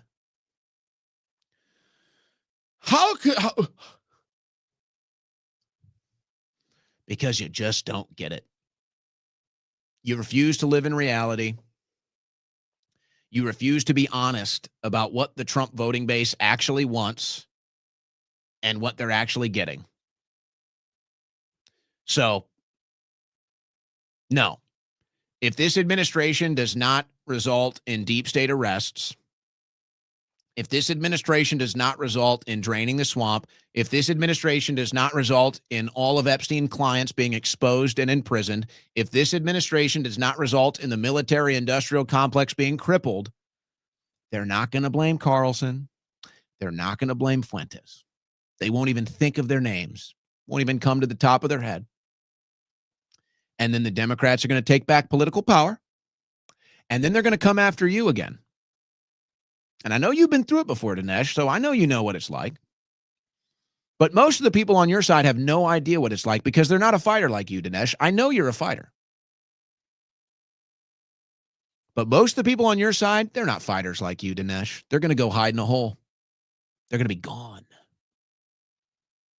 And you'll be on an island, and all of them will have abandoned you. And the people that would stand side by side and fight with you, they'll be gone too. Because you didn't want anything to do with them. And you threw them overboard, and you called them basement dwellers and anti-Semites, none of which is true. It's going to be a real rude awakening. Because I'm telling you right now, all the people asking me, hey, why don't you get back out into the streets? Why aren't you covering these protests?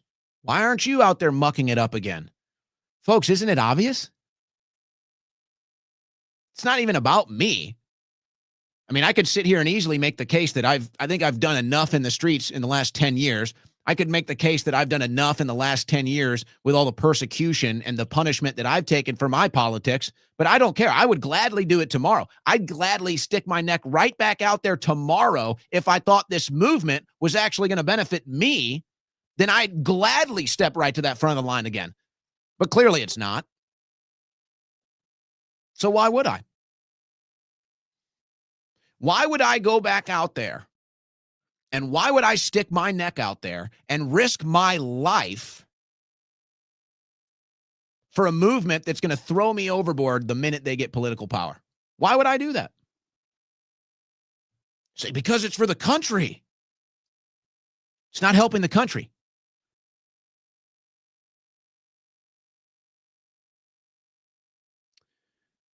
So I actually feel bad. I do. And I hope this doesn't happen because I do care about the country. So I hope this doesn't happen. But I'm going to tell you right now, if the Democrats get back power, they're going to be just as aggressive as they have ever been against their political opposition.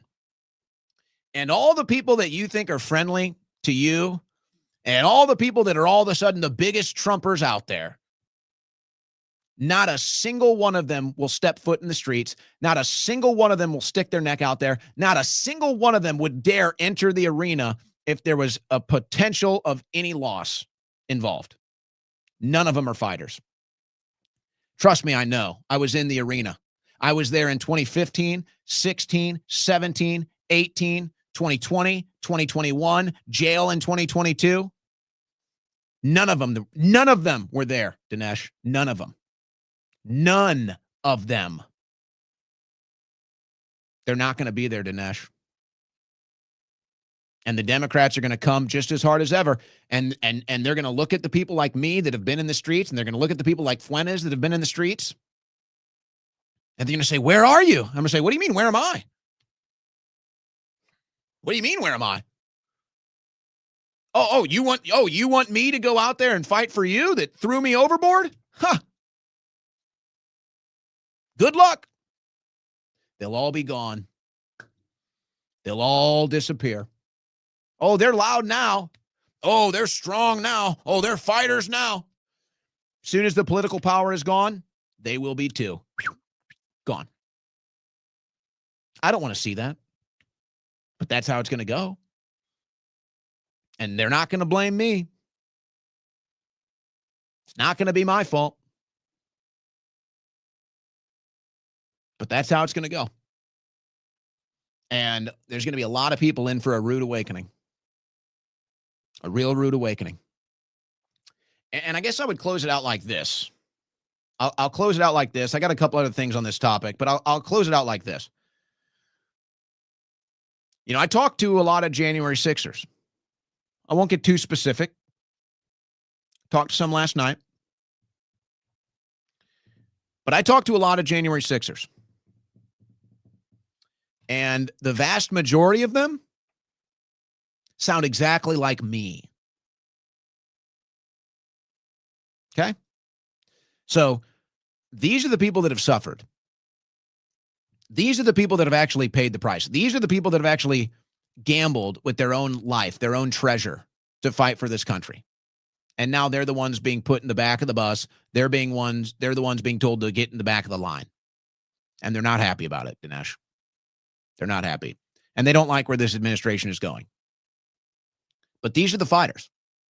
These are the people that will go out into the streets. These are the people that will actually muck it up with the violent left. These are the people that will actually be fighters for this country when it's needed. But guess what? When the Democrats take back power and they're ready to politically start persecuting people, all those fighters, they're not going to be there. They're not going to be there, Dinesh. And we all know why. Because they were thrown under the bus. They were thrown overboard. They were told to get in line.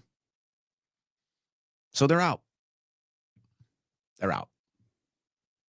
And it's going to be a rude awakening for all you new MAGA, all you Johnny-come-lately Trump supporters that are feeling real cool, real strong, real powerful. Let's see. Let's see what happens when the Democrats get back in power and you're in their sightline. Let's see what happens when the Democrats get back in power and they put you in the trenches, in the prisons, in the courtrooms, in the censorship dungeons. Let's see how you like it. Because I can tell you from experience, it sucks.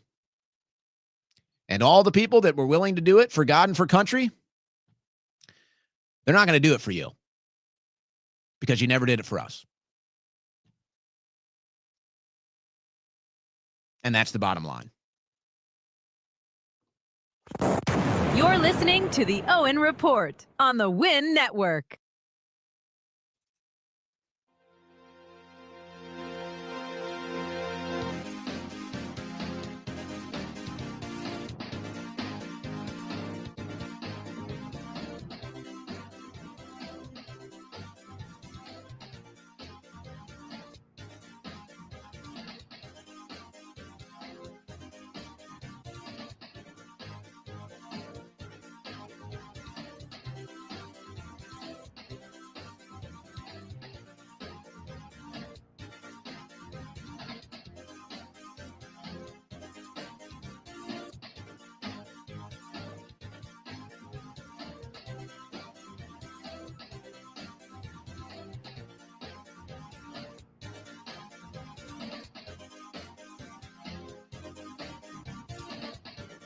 All right.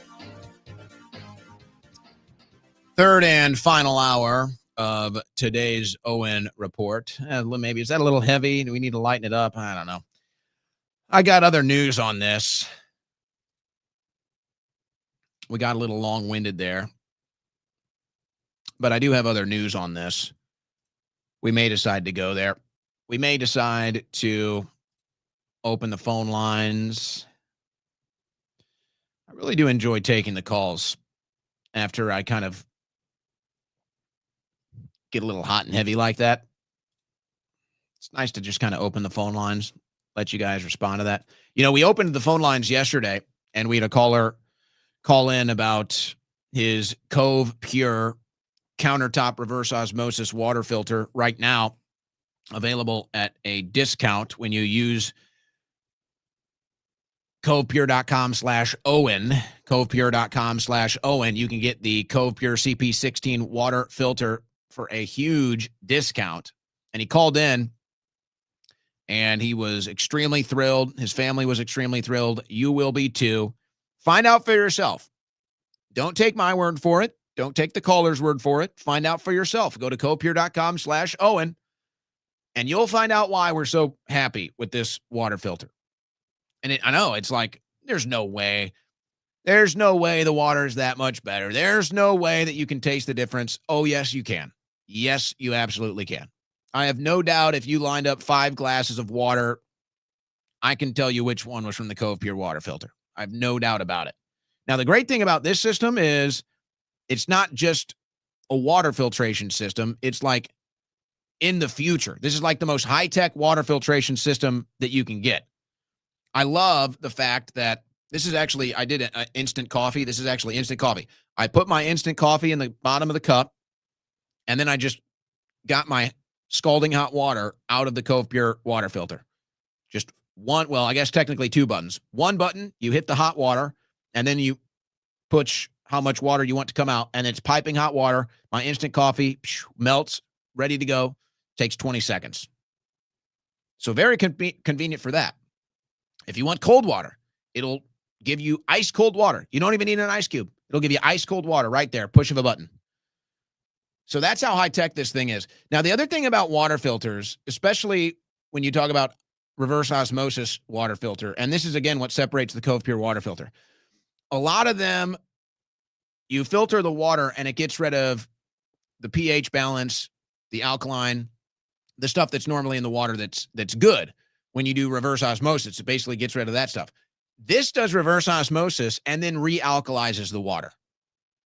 So it does the most pure, effective filtration process that you can get, and then it realkalizes the water before it puts it in your glass, in your filter, in your cooler, wherever it is it ends up. So you can learn all about this. Go to covepure.com/Owen. But I'm telling you, bring your water filtration into the future with the Cove Pure water filter. I've done it. Everybody that does it loves it. I've not heard anybody say anything negative about it. They all love it. And you'll find out why. But right now you go to covepure.com/Owen and you can get this filtration system at a big discount. $200 off for the listeners of this show. That's right. You heard it right. $200 off for listeners of this show. It also comes with a pitcher. It's attached to the machine that fills itself up automatically. So can't beat it. Go to covepure.com/Owen. And we thank our friends at covepure.com for sponsoring the show. So thank you guys, and thank you for the best water filter I've ever had as well. All right. It's hard to do another hour after you just get hot and heavy like that and really just knock it out of the park. It's like a grand slam. Speaking of, we had the caller yesterday that asked who I thought would win the World Series. And remember, I said, I got to go with my original Dodgers in 6, even though I feel like because the Blue Jays won the night before, I kind of think it'll be the Blue Jays in 6 now, but I have to stick with my original. So I stuck with the original. I didn't switch it up. But now it looks like the analysis was right. I think that 18-inning victory actually killed the Dodgers. I think it did. And it's ironic that way. The 18-inning victory you think would be the momentum builder to win the series, and I think it's actually going to end up doing the exact opposite. But you always have to have a hero. And so the Blue Jays had a 22-year-old pitcher do something that only 2 of the greatest pitchers in the history of baseball have done. I don't even know the kid's name. 22-year-old pitcher. I've never even heard of this kid. 22 years old in the World Series, and he did something that only Bob Gibson and Randy Johnson have done in a World Series. I would say Bob Gibson is the greatest pitcher in the history of baseball. And I think it was 7 innings and 10 strikeouts in a World Series game. I think that's what it was. I can't remember what the benchmark was, but he got 12 strikeouts. And that's what you got to do if you're going to win a World Series. You have to have an unknown hero come up and put together a performance that changes everything. And that's what the kid did last night.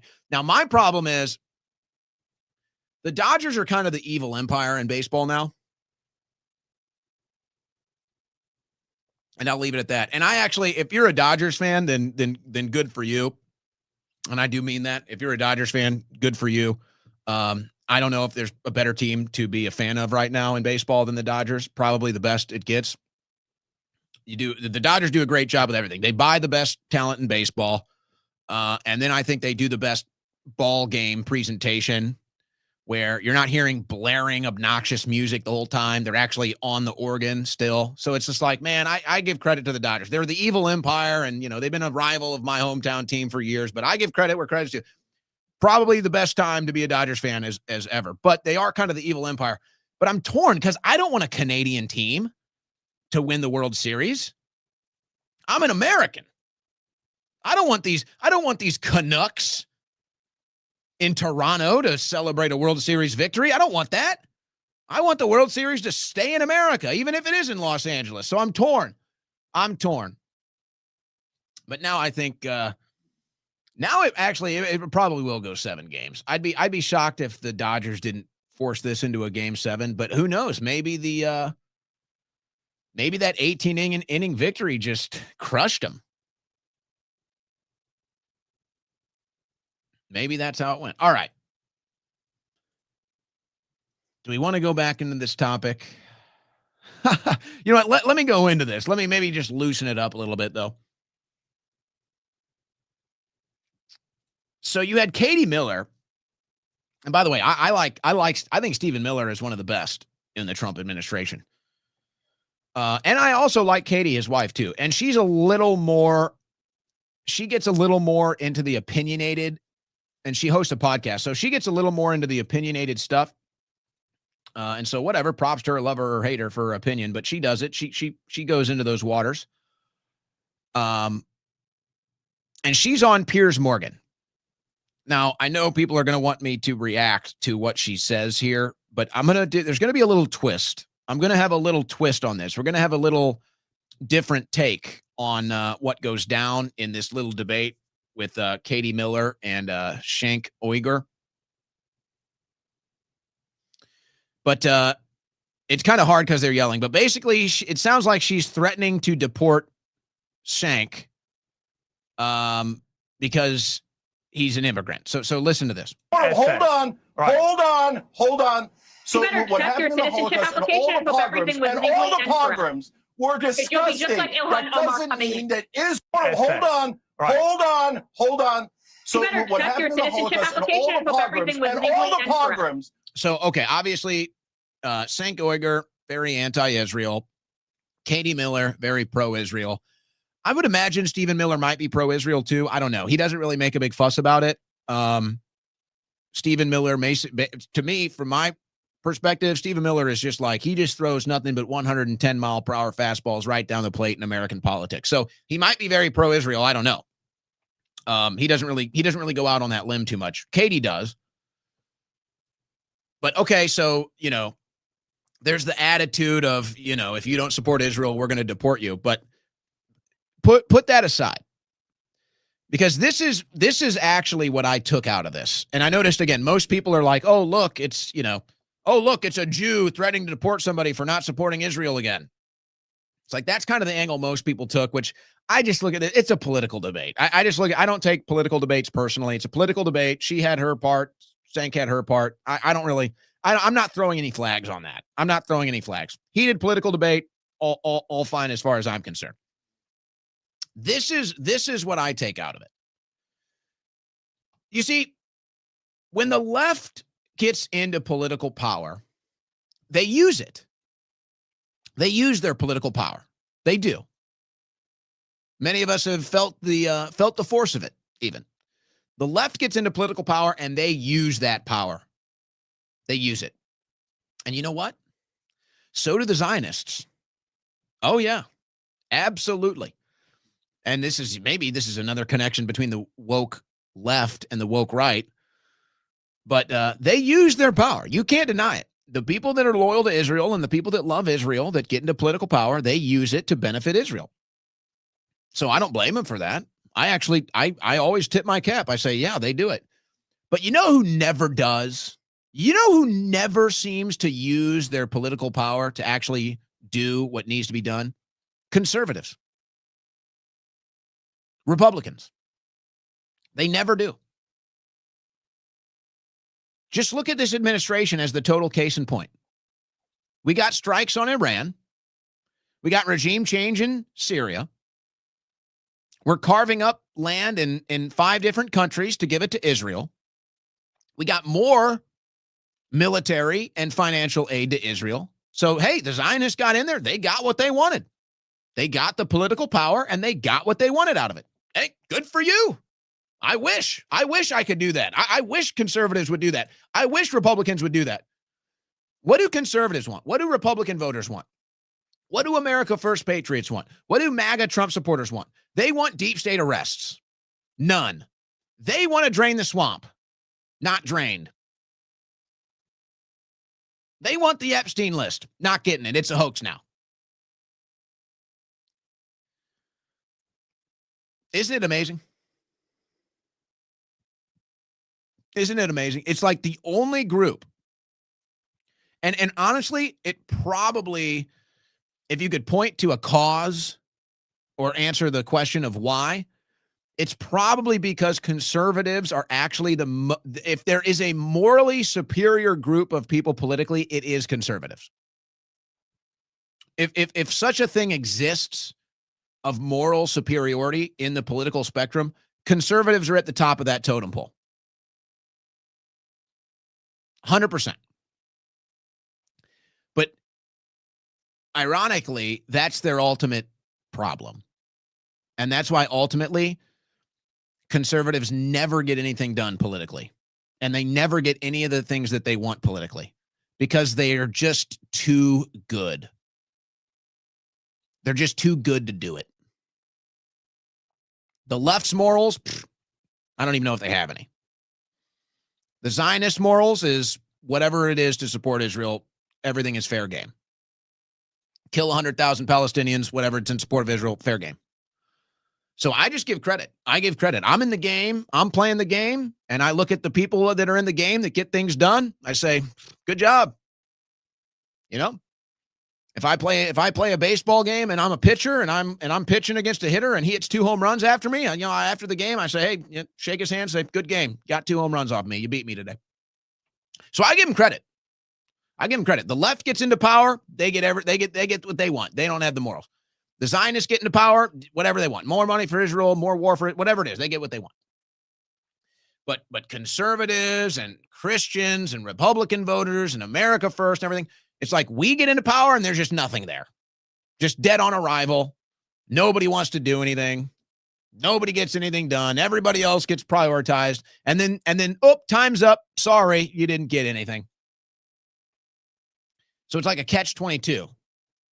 It's like Christian conservatives are probably, if you even believe such a thing exists, and I'm not even sure I'm convinced it does, but if there is such a thing as moral superiority in politics, Christian conservatives have the moral high ground, but that's also why they never get anything they want.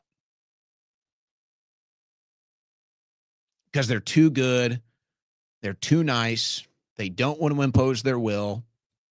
They don't even want to flirt with potentially doing something wrong or unconstitutional, so they never get anything they want. And even when you get the candidate like Donald Trump that you think is finally going to be your wrecking ball, who sweeps in and gets everything they want? Is it the Christian conservatives? No. Now, I still think, now this last night might have changed this, but I've always said, even though I like J.D. Vance, I do like J.D. Vance. I like him, and I'm also very much inclined to support younger people getting into power. I don't like it on the left.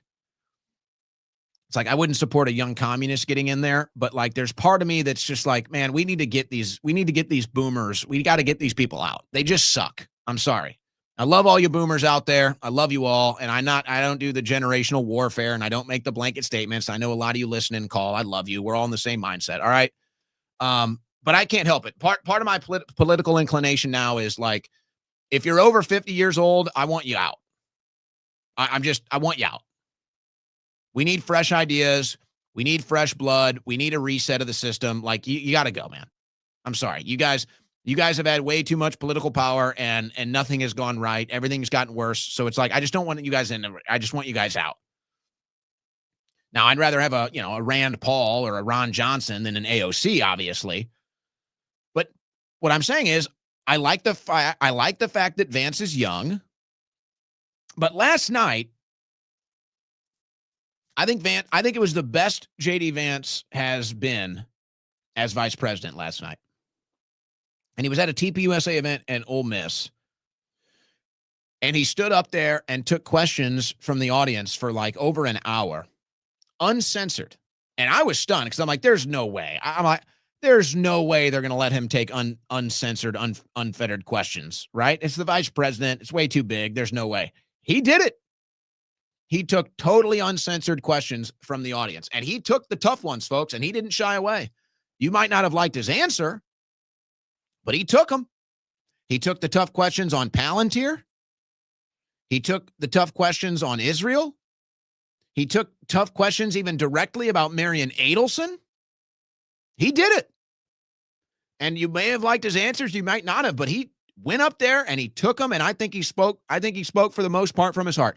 I think that he probably catered his message a little bit, knowing he's the vice president, knowing where the political establishment is at right now. So I do think there was a little bit of a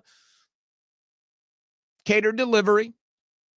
But for the most part, he came off as genuine. He came off as honest. Whether you believe him or not, that's I'd say what the average consumer of that event came away with.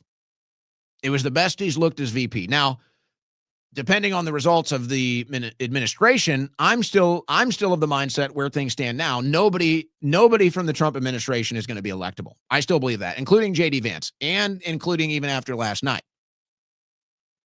Now, you end up getting deep state arrests and everything else that we want out of this administration, then whoever comes out of it and wants to get elected is a shoo-in. If you get deep state arrests, if you drain the swamp, if you end the military-industrial complex, all that good stuff, whoever from this administration that they tap to run and win, guaranteed victory, 100% guaranteed victory. But if you don't get those things, nobody from this administration will be electable. Nobody. Because nobody will trust you. What are you going to run on if you're from this administration? Arresting the deep state? You didn't do it. It's like the Kamala Harris problem. Joe Biden was unpopular. Nobody liked Joe Biden. So they ran Kamala Harris. Well, that was basically Joe Biden. So when Kamala Harris went up there and said she wanted to do all this stuff, people were like, hey, you were just in there for 4 years and none of it got done. So what are we doing here? And it'll be the exact same thing with Vance or whoever it is if this administration does not do what we voted for it to do. So I would still say at this stage in the game, anybody from this administration is still unelectable. But Vance, I think, was the best he's been last night. That's where he thrives. And if this administration does end up draining the swamp, arresting the deep state, ending the military-industrial complex, repatriating all the foreign aid, everything else, then whoever runs out of this administration, 100% guaranteed they'll win. But if you fall short on these things, what are you going to run on? You can't run on those things because you were just in there and you didn't do it, so it's not going to happen. And maybe that's why Kamala Harris is separating herself from Joe Biden now in a very aggressive way. Because she wants to run again, but she doesn't want to have to answer those questions about, hey, but you were vice president for Joe Biden. Why didn't it get done? So she's probably going to have to go full on anti-Biden. And I mean, you know, he might be a vegetable in 4 years, so it may not even matter. But I'd say credit to J.D. Vance and TPUSA. Great event last night. Truly. Well done. I don't know. I'm over this issue. I don't think I can do it again. Let me just move on. Trump made this statement, Virginia and New Jersey. Vote Republican if you want massive energy cost and crime reductions. The Democrats will double and even triple your energy costs, and crime will be rampant. A vote for the Democrats is a death wish. Vote Republican. Okay, President Trump weighing in, trying to get Republicans across the line in New Jersey and Virginia. Could help. But you know whose name was left off that? You know who didn't get a shout out there, didn't get a mention, didn't get the Trump boost? Curtis Sliwa. And I know why. It's not as bad as it looks. It's not about the Cuomo thing and everything going on with that. It's because Trump doesn't want to endorse somebody that's not going to win. So I understand why he left Sliwa out. But, you know, isn't it sad? Isn't it sad? And it's the same. It's like it's the same phenomenon that I was just ranting on in the second hour. It's the same. It's the same issue. It's like, here's Curtis Sliwa, who's literally out there in the streets fighting for New York City. Dedicated his life, you could say, to fighting for New York City. And then what do the Republicans do? They endorse the Democrat, Chris Cuomo. Excuse me, Andrew Cuomo. Not Chris, his brother, Andrew. It's just, it's the disloyalty factor, the grift. And Slee was not backing down. He's taking it. He's got a smile on his face and the whole thing. But it's just like, this is why Republican politics, it's at the end of the day, it's barely better than the left. Policy-wise, 100 times better than the left. Actually, like policy and issues, Republicans, 100 times better than the left. But like actual execution and loyalty and fortitude, it's probably worse than the left in those regards. This is the perfect example. Curtis Sliwa, the guy who dares to run as a Republican. Curtis Sliwa, the guy who dares to go on the streets of New York City. Curtis Sliwa, the guy who's dedicated his life to the city of New York and trying to keep things safe. And he's running for mayor again. Trump won't even mention his name. And the big Republican influencers in New York, are campaigning for Cuomo, a Democrat, an anti-Trump COVID tyranny Democrat. Can't even mention Sliwa's name. Sad. It's really sad. And then they'll say, well, Sliwa had no chance. Oh, well, gee, I wonder why. Why does Sliwa have no chance? Well, because you're campaigning for Cuomo. That's why. Because you're endorsing Cuomo. And the GOP can't even muster enough of a backbone to try to get any GOP leadership to back Sliwa. And they say, he doesn't have a chance to win. Well, you're certainly not helping, are you? You're certainly hurting his chances to win, aren't you? Now, I still think Mamdani is going to walk away with it. But I do think it's funny because I actually want, I don't live in New York, so it's not going to impact me. So take it with a grain of salt. But part of me wants to see Cuomo win just so we can watch the Republicans that celebrate Cuomo winning and know to never, ever listen to anything they say ever again. As if you don't know that already. But that'll be the moment. That'll be the real moment.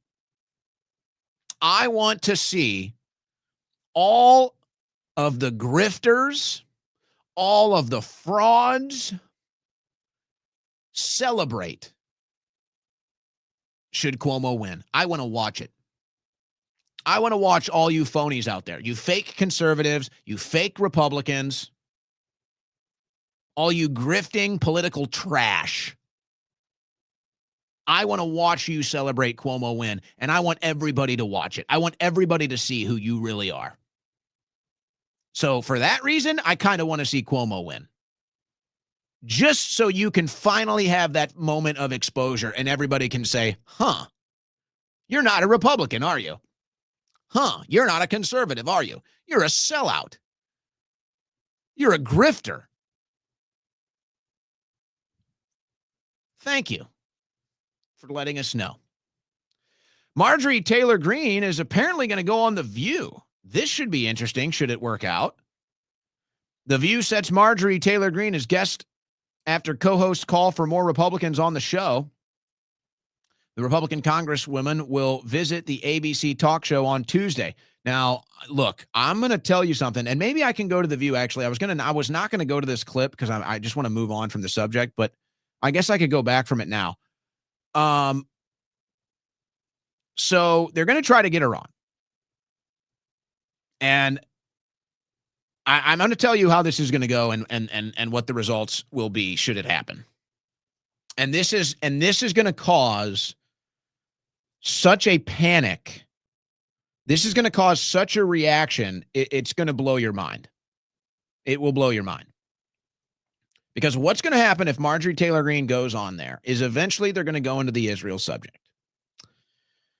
And eventually what will come of it, either in that moment or eventually sometime down the road, what will come of it is that the vast majority of people on the left and on the right are going to end up coming together over a common cause, which generally speaking is the cause of foreign aid, but specifically speaking on the cause of America divorcing itself from Israel. And there hasn't really been that kind of breakthrough moment. You kind of have the signs of it, and you kind of have some people in the political world talking about it and, you know, putting out memes and stuff about it. It's like it has a presence, but it hasn't really had that break through the wall realization mainstream moment where it'll become overtly clear and obvious that both the left and the right have a common cause in ending foreign support for Israel. And this could be the moment that does it. And the amount of panic. You think it's bad, the attacks on Tucker Carlson now? You think that's bad now?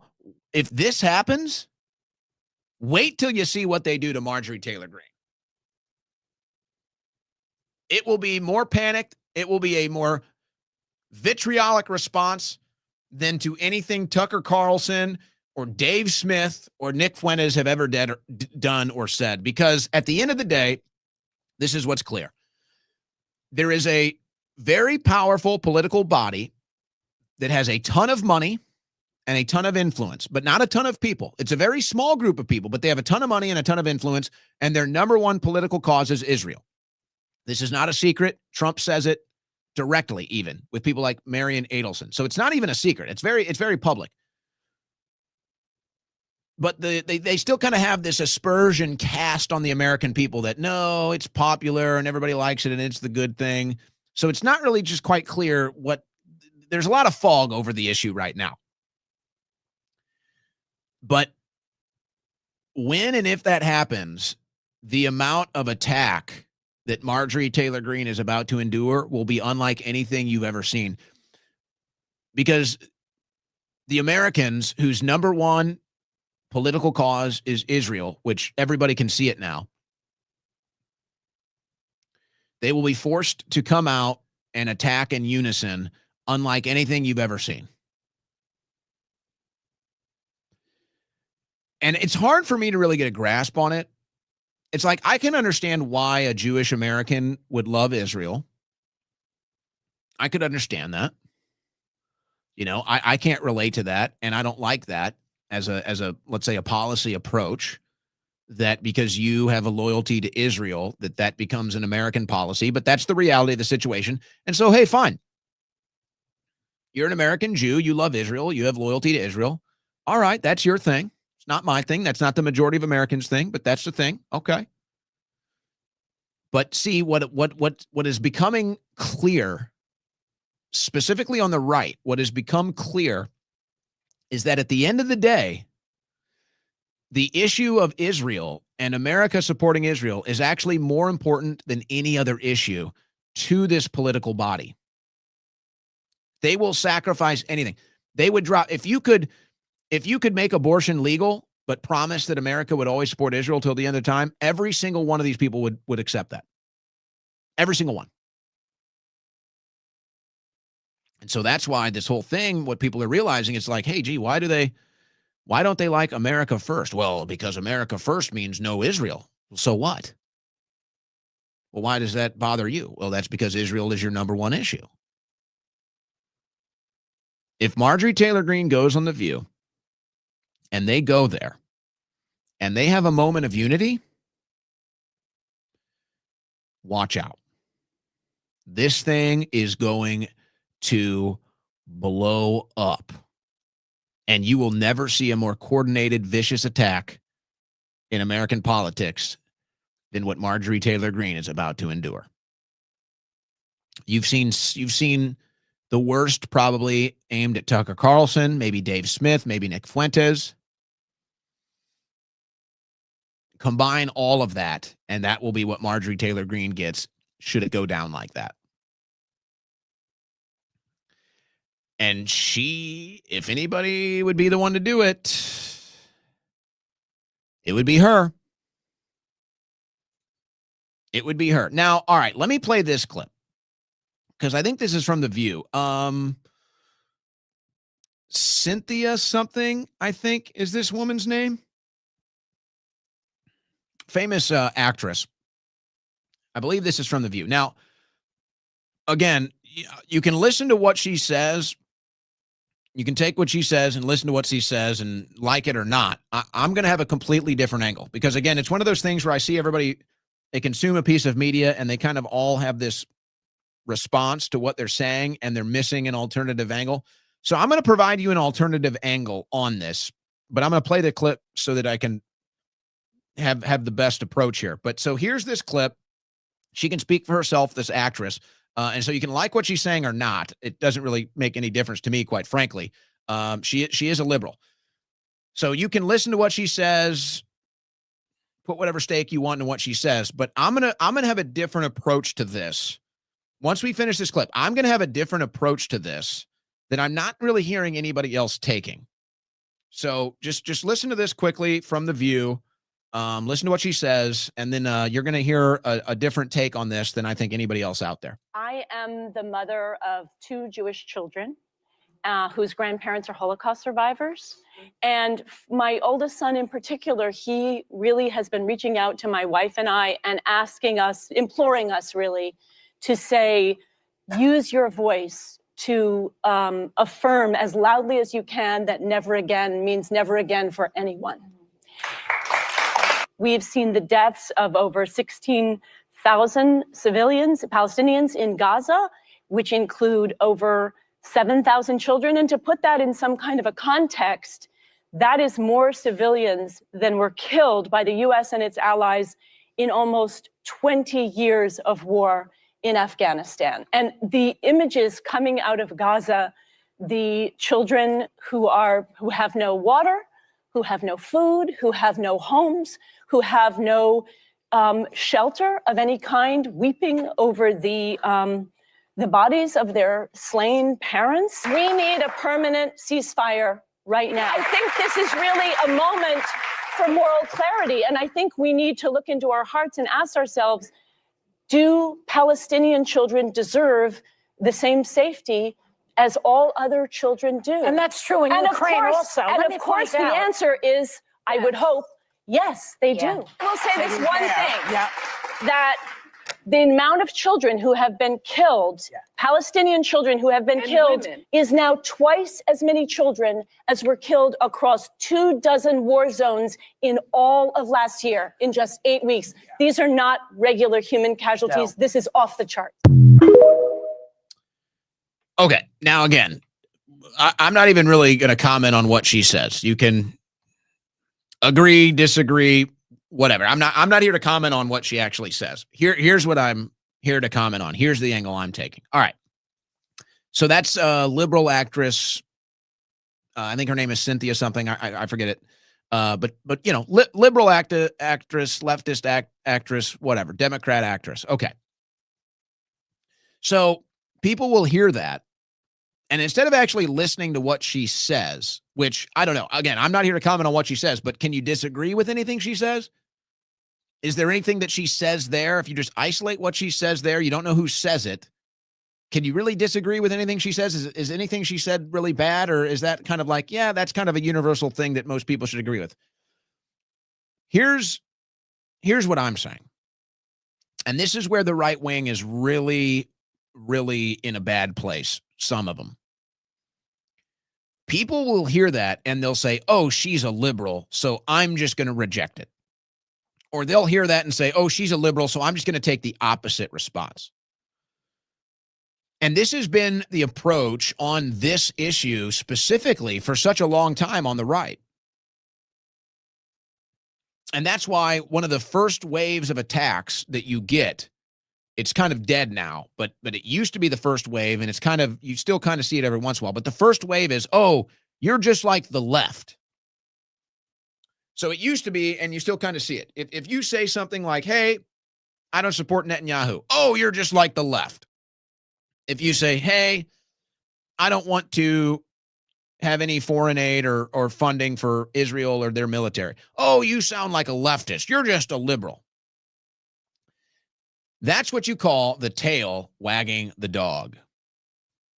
And even though you think you're beating the brainwashing or you think you're beating the propaganda, in that moment, you are just as brainwashed and just as propagandized as the person that you think is your enemy. Because if you're of the cemented mindset that anything that person says, no matter what, I'm against it, then how are you any different than the left?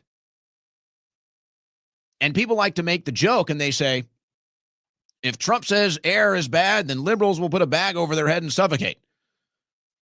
But that's you on the Israel issue. A leftist says they don't like Israel, so therefore I'm pro-Israel. It's the exact same. It's the exact same psychological phenomenon of a liberal just doing anything against Trump and you doing anything against a liberal. It's the exact same psychology. So just remember that. Don't fall into that trap. You know what?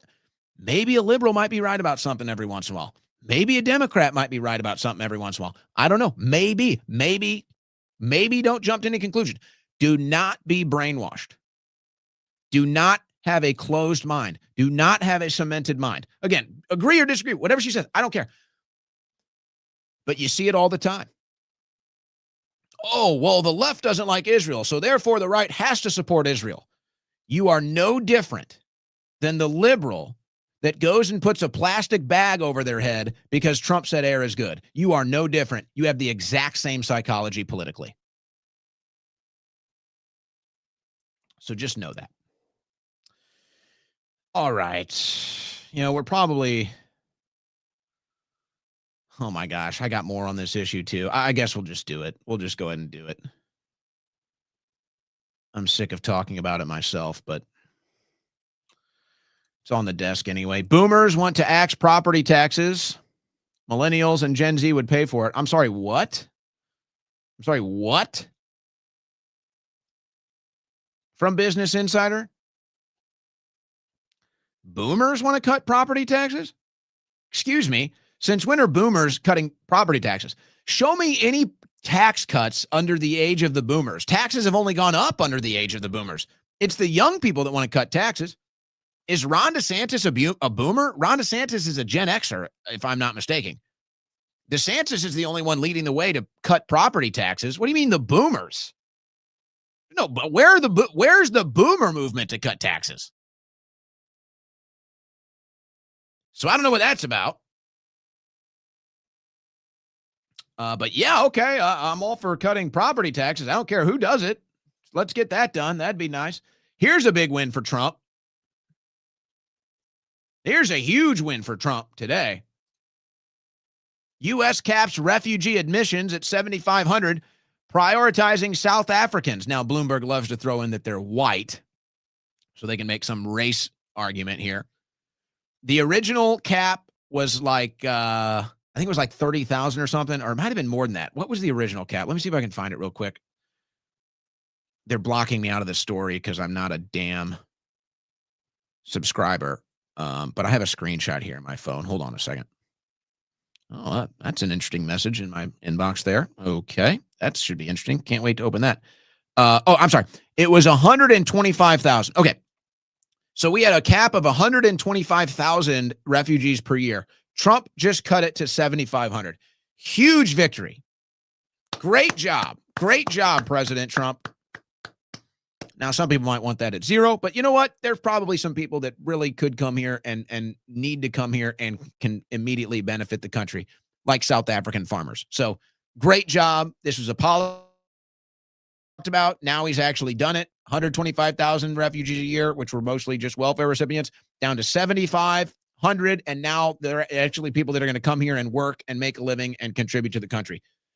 Great job, President Trump. This is a huge policy victory. Very well done.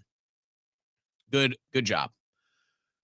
All right. Now, this is the proof that the issue of Israel is not just a major issue in America, but also in Europe. Now, Geert Wilders, I don't know if it'd be fair to say he's like the Trump of the Netherlands, but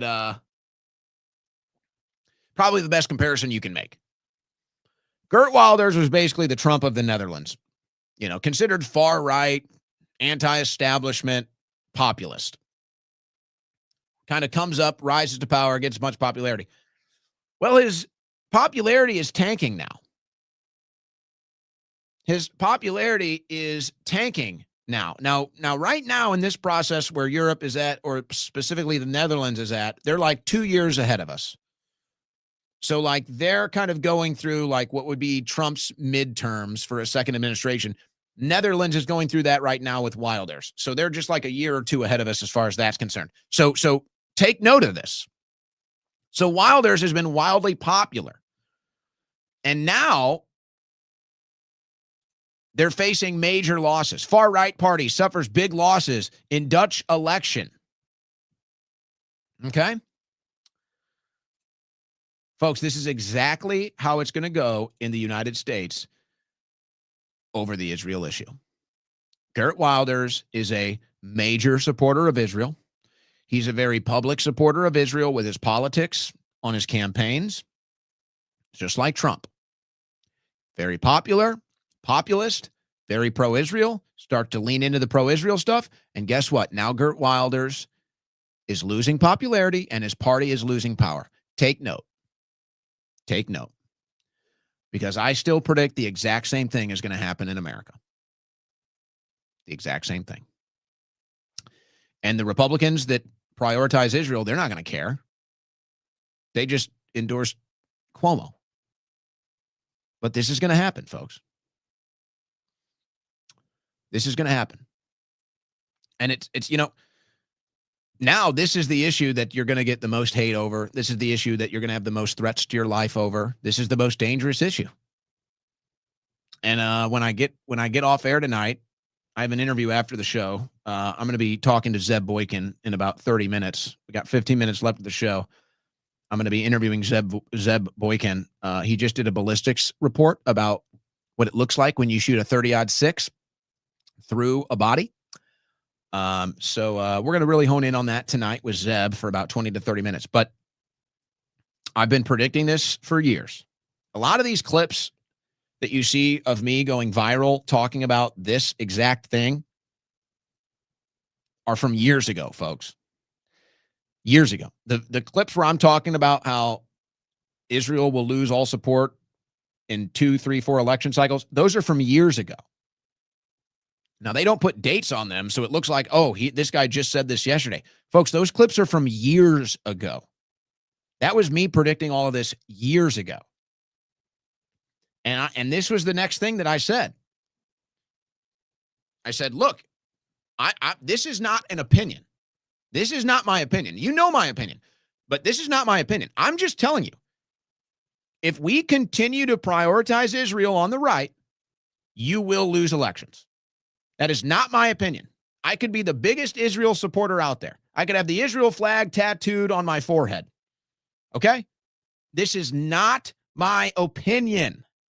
I am telling you, the Republicans will lose elections if this administration continues to prioritize Israel. Now, we'll see. This is kind of the first test. It's a light test. It's probably more easily passable test with these special elections coming up in Virginia and New Jersey. But when you get to the big one, when you get to the midterms, it's going to be just like the Netherlands. And it's the exact same attitude. Gert Wilders, wildly popular, can't lose, populist, everybody on board. Comes out, big supporter of Israel, big proponent of Israel, and now they're losing elections, and the people are saying, what's going on? How could this be? Well, it's pretty simple. Israel is not the Netherlands. So you're prioritizing a foreign country. And guess what? The Dutch people don't like it. So they don't vote for you anymore. Again, this is not my opinion. And when you see those videos going viral of me online predicting this, those are from years ago, folks, from years ago. And people see them for the first time and they post them and they think I just said it yesterday. Those are from years ago. So I'm telling you, the exact thing that's happening in the Netherlands is going to happen in the midterms if this administration does not finally put the Israel issue aside. It's just the facts. This is not my policy thing. This is not my opinion. I'm telling you for a fact that's how it's going to go. So you can call me all the names you want. You can have all the retorts, your blood pressure going, whatever. That's how it's going to go. Okay? So respond accordingly, act accordingly, but that's how it's going to go. And I think the Netherlands is going to prove it, but the midterms will be the big test. The midterms will be the real big test for us here in America. What else do we have here? 200,000 ultra-Orthodox men block entry to Jerusalem, protest against serving in IDF. Now, this is a wild thing, and it's been building up for a while. So, in Israel, you have to serve in the IDF, but there are exemptions for the Orthodox Jews. Now, the Orthodox Jews are very discriminated against, you might say. And they deal with all kinds of intimidation and physical threats because they don't serve in the military. The Orthodox Jews are probably the most discriminated people in Israel, maybe even more so than Christians and Muslims. And so they're trying to force them to serve in the IDF, which they don't support. And so now they're out protesting in the street. But mark my word, you won't see any of this in the Western media. You won't see any of it. Israel strikes Lebanon, killing 3 people. It's like a crackhead with crack, man. Israel just can't stop bombing people. Israeli troops kill municipal worker in South Lebanon raid. This is what your tax dollars are supporting. This is what your tax dollars are going to. Okay. Boy, oh boy, I don't know. Remember what I said the other day about the crypto Binance guy getting the pardon? Remember what I said about that? Was someone at the Wall Street Journal listening to me, or did they already have this scoop? How a billionaire felon boosted Trump's crypto company en route to a pardon. Uh-huh. Yep. We'll just go ahead and we'll just fly on by that here. End of the show. This is disgusting. Video allegedly shows ex-Yavapai County judge urinating in public. Very nice stuff. I guess it's safe to say that she was probably intoxicated. Body camera video. Well, let me start. Newly released body camera video shows an encounter between Prescott police and a former judge who was reportedly caught urinating in public. Hey, judges are allowed to have a live too. Around 1:30 a.m. on October 4th, Prescott police said former Judge Christine Schaff Olson was seen urinating in public. Oh, man. The judge urinates in public too, guys. You're not so bad. According to the police report, several witnesses flagged down an officer about what they saw. Body camera video shows one officer arriving at the scene as he witnesses Christine pulling herself off the ground behind a bush. What kind of bush? The officer noted in the police report that she appeared to have lost her balance, fell over in the bush. Again, what bush are we talking about here? It's not ideal for the women to pee in public, by the way. It's not, you got a disadvantage there. What are you doing? The officer asked. This is disgusting. I'm waiting for an Uber, she said, slurring her words. The officer says this is unacceptable. In the video, the former judge continues murmuring and slurring while telling officers her name. Oh, I'm a judge. As the two kept speaking, the husband approaches. He says, "Are you the husband?" The officer asked. Jason replied, yes. And the officer asked if he can wait by the cab. Nope. Come on, Jason said, holding his hand out to his wife. Yes, you can, because I'm conducting an investigation, the officer said. I just saw her puking and urinating, exposing herself. So now the husband is trying to save her ass. Oh, that wasn't her. And the officer wasn't having it. So eventually the guy had to obey the officer's commands. But it got a little heated there as he was trying to save his wife from probably going to jail, is how he saw it at that time. And then ultimately that is exactly what happened. So, hey, you know what? I'm not going to judge the former judge here as if I've never, taken care of duty. But you got to be very smart. You got to be very selective. Make sure nobody sees you. And if you're a woman, I don't know how. Actually, I take it all back. I've never urinated in public once. I've never done it, and I don't suggest anybody else doing it ever. Don't do it. But, man, that's tough. That's tough for the woman, huh? What do you do? What do you do if you're a woman and you got to go and there's nowhere to go and you fall into the bush? That's tough. Kim Kardashian insists the 1969 moon landing was fake and it didn't happen. By the way, Buzz Aldrin has said the exact same thing, in case you didn't know. And just because it's interesting, Neil Armstrong, if you take his first initial and his last name and you spell it backwards, spells alien. But I'm sure that's just a coincidence. Kim Kardashian dropping, would you call that a red pill or a conspiracy theory? Is the moon landing was fake a red pill or a conspiracy theory? Ask Buzz Aldrin, because he's answered these questions and he seems to insinuate it was fake too.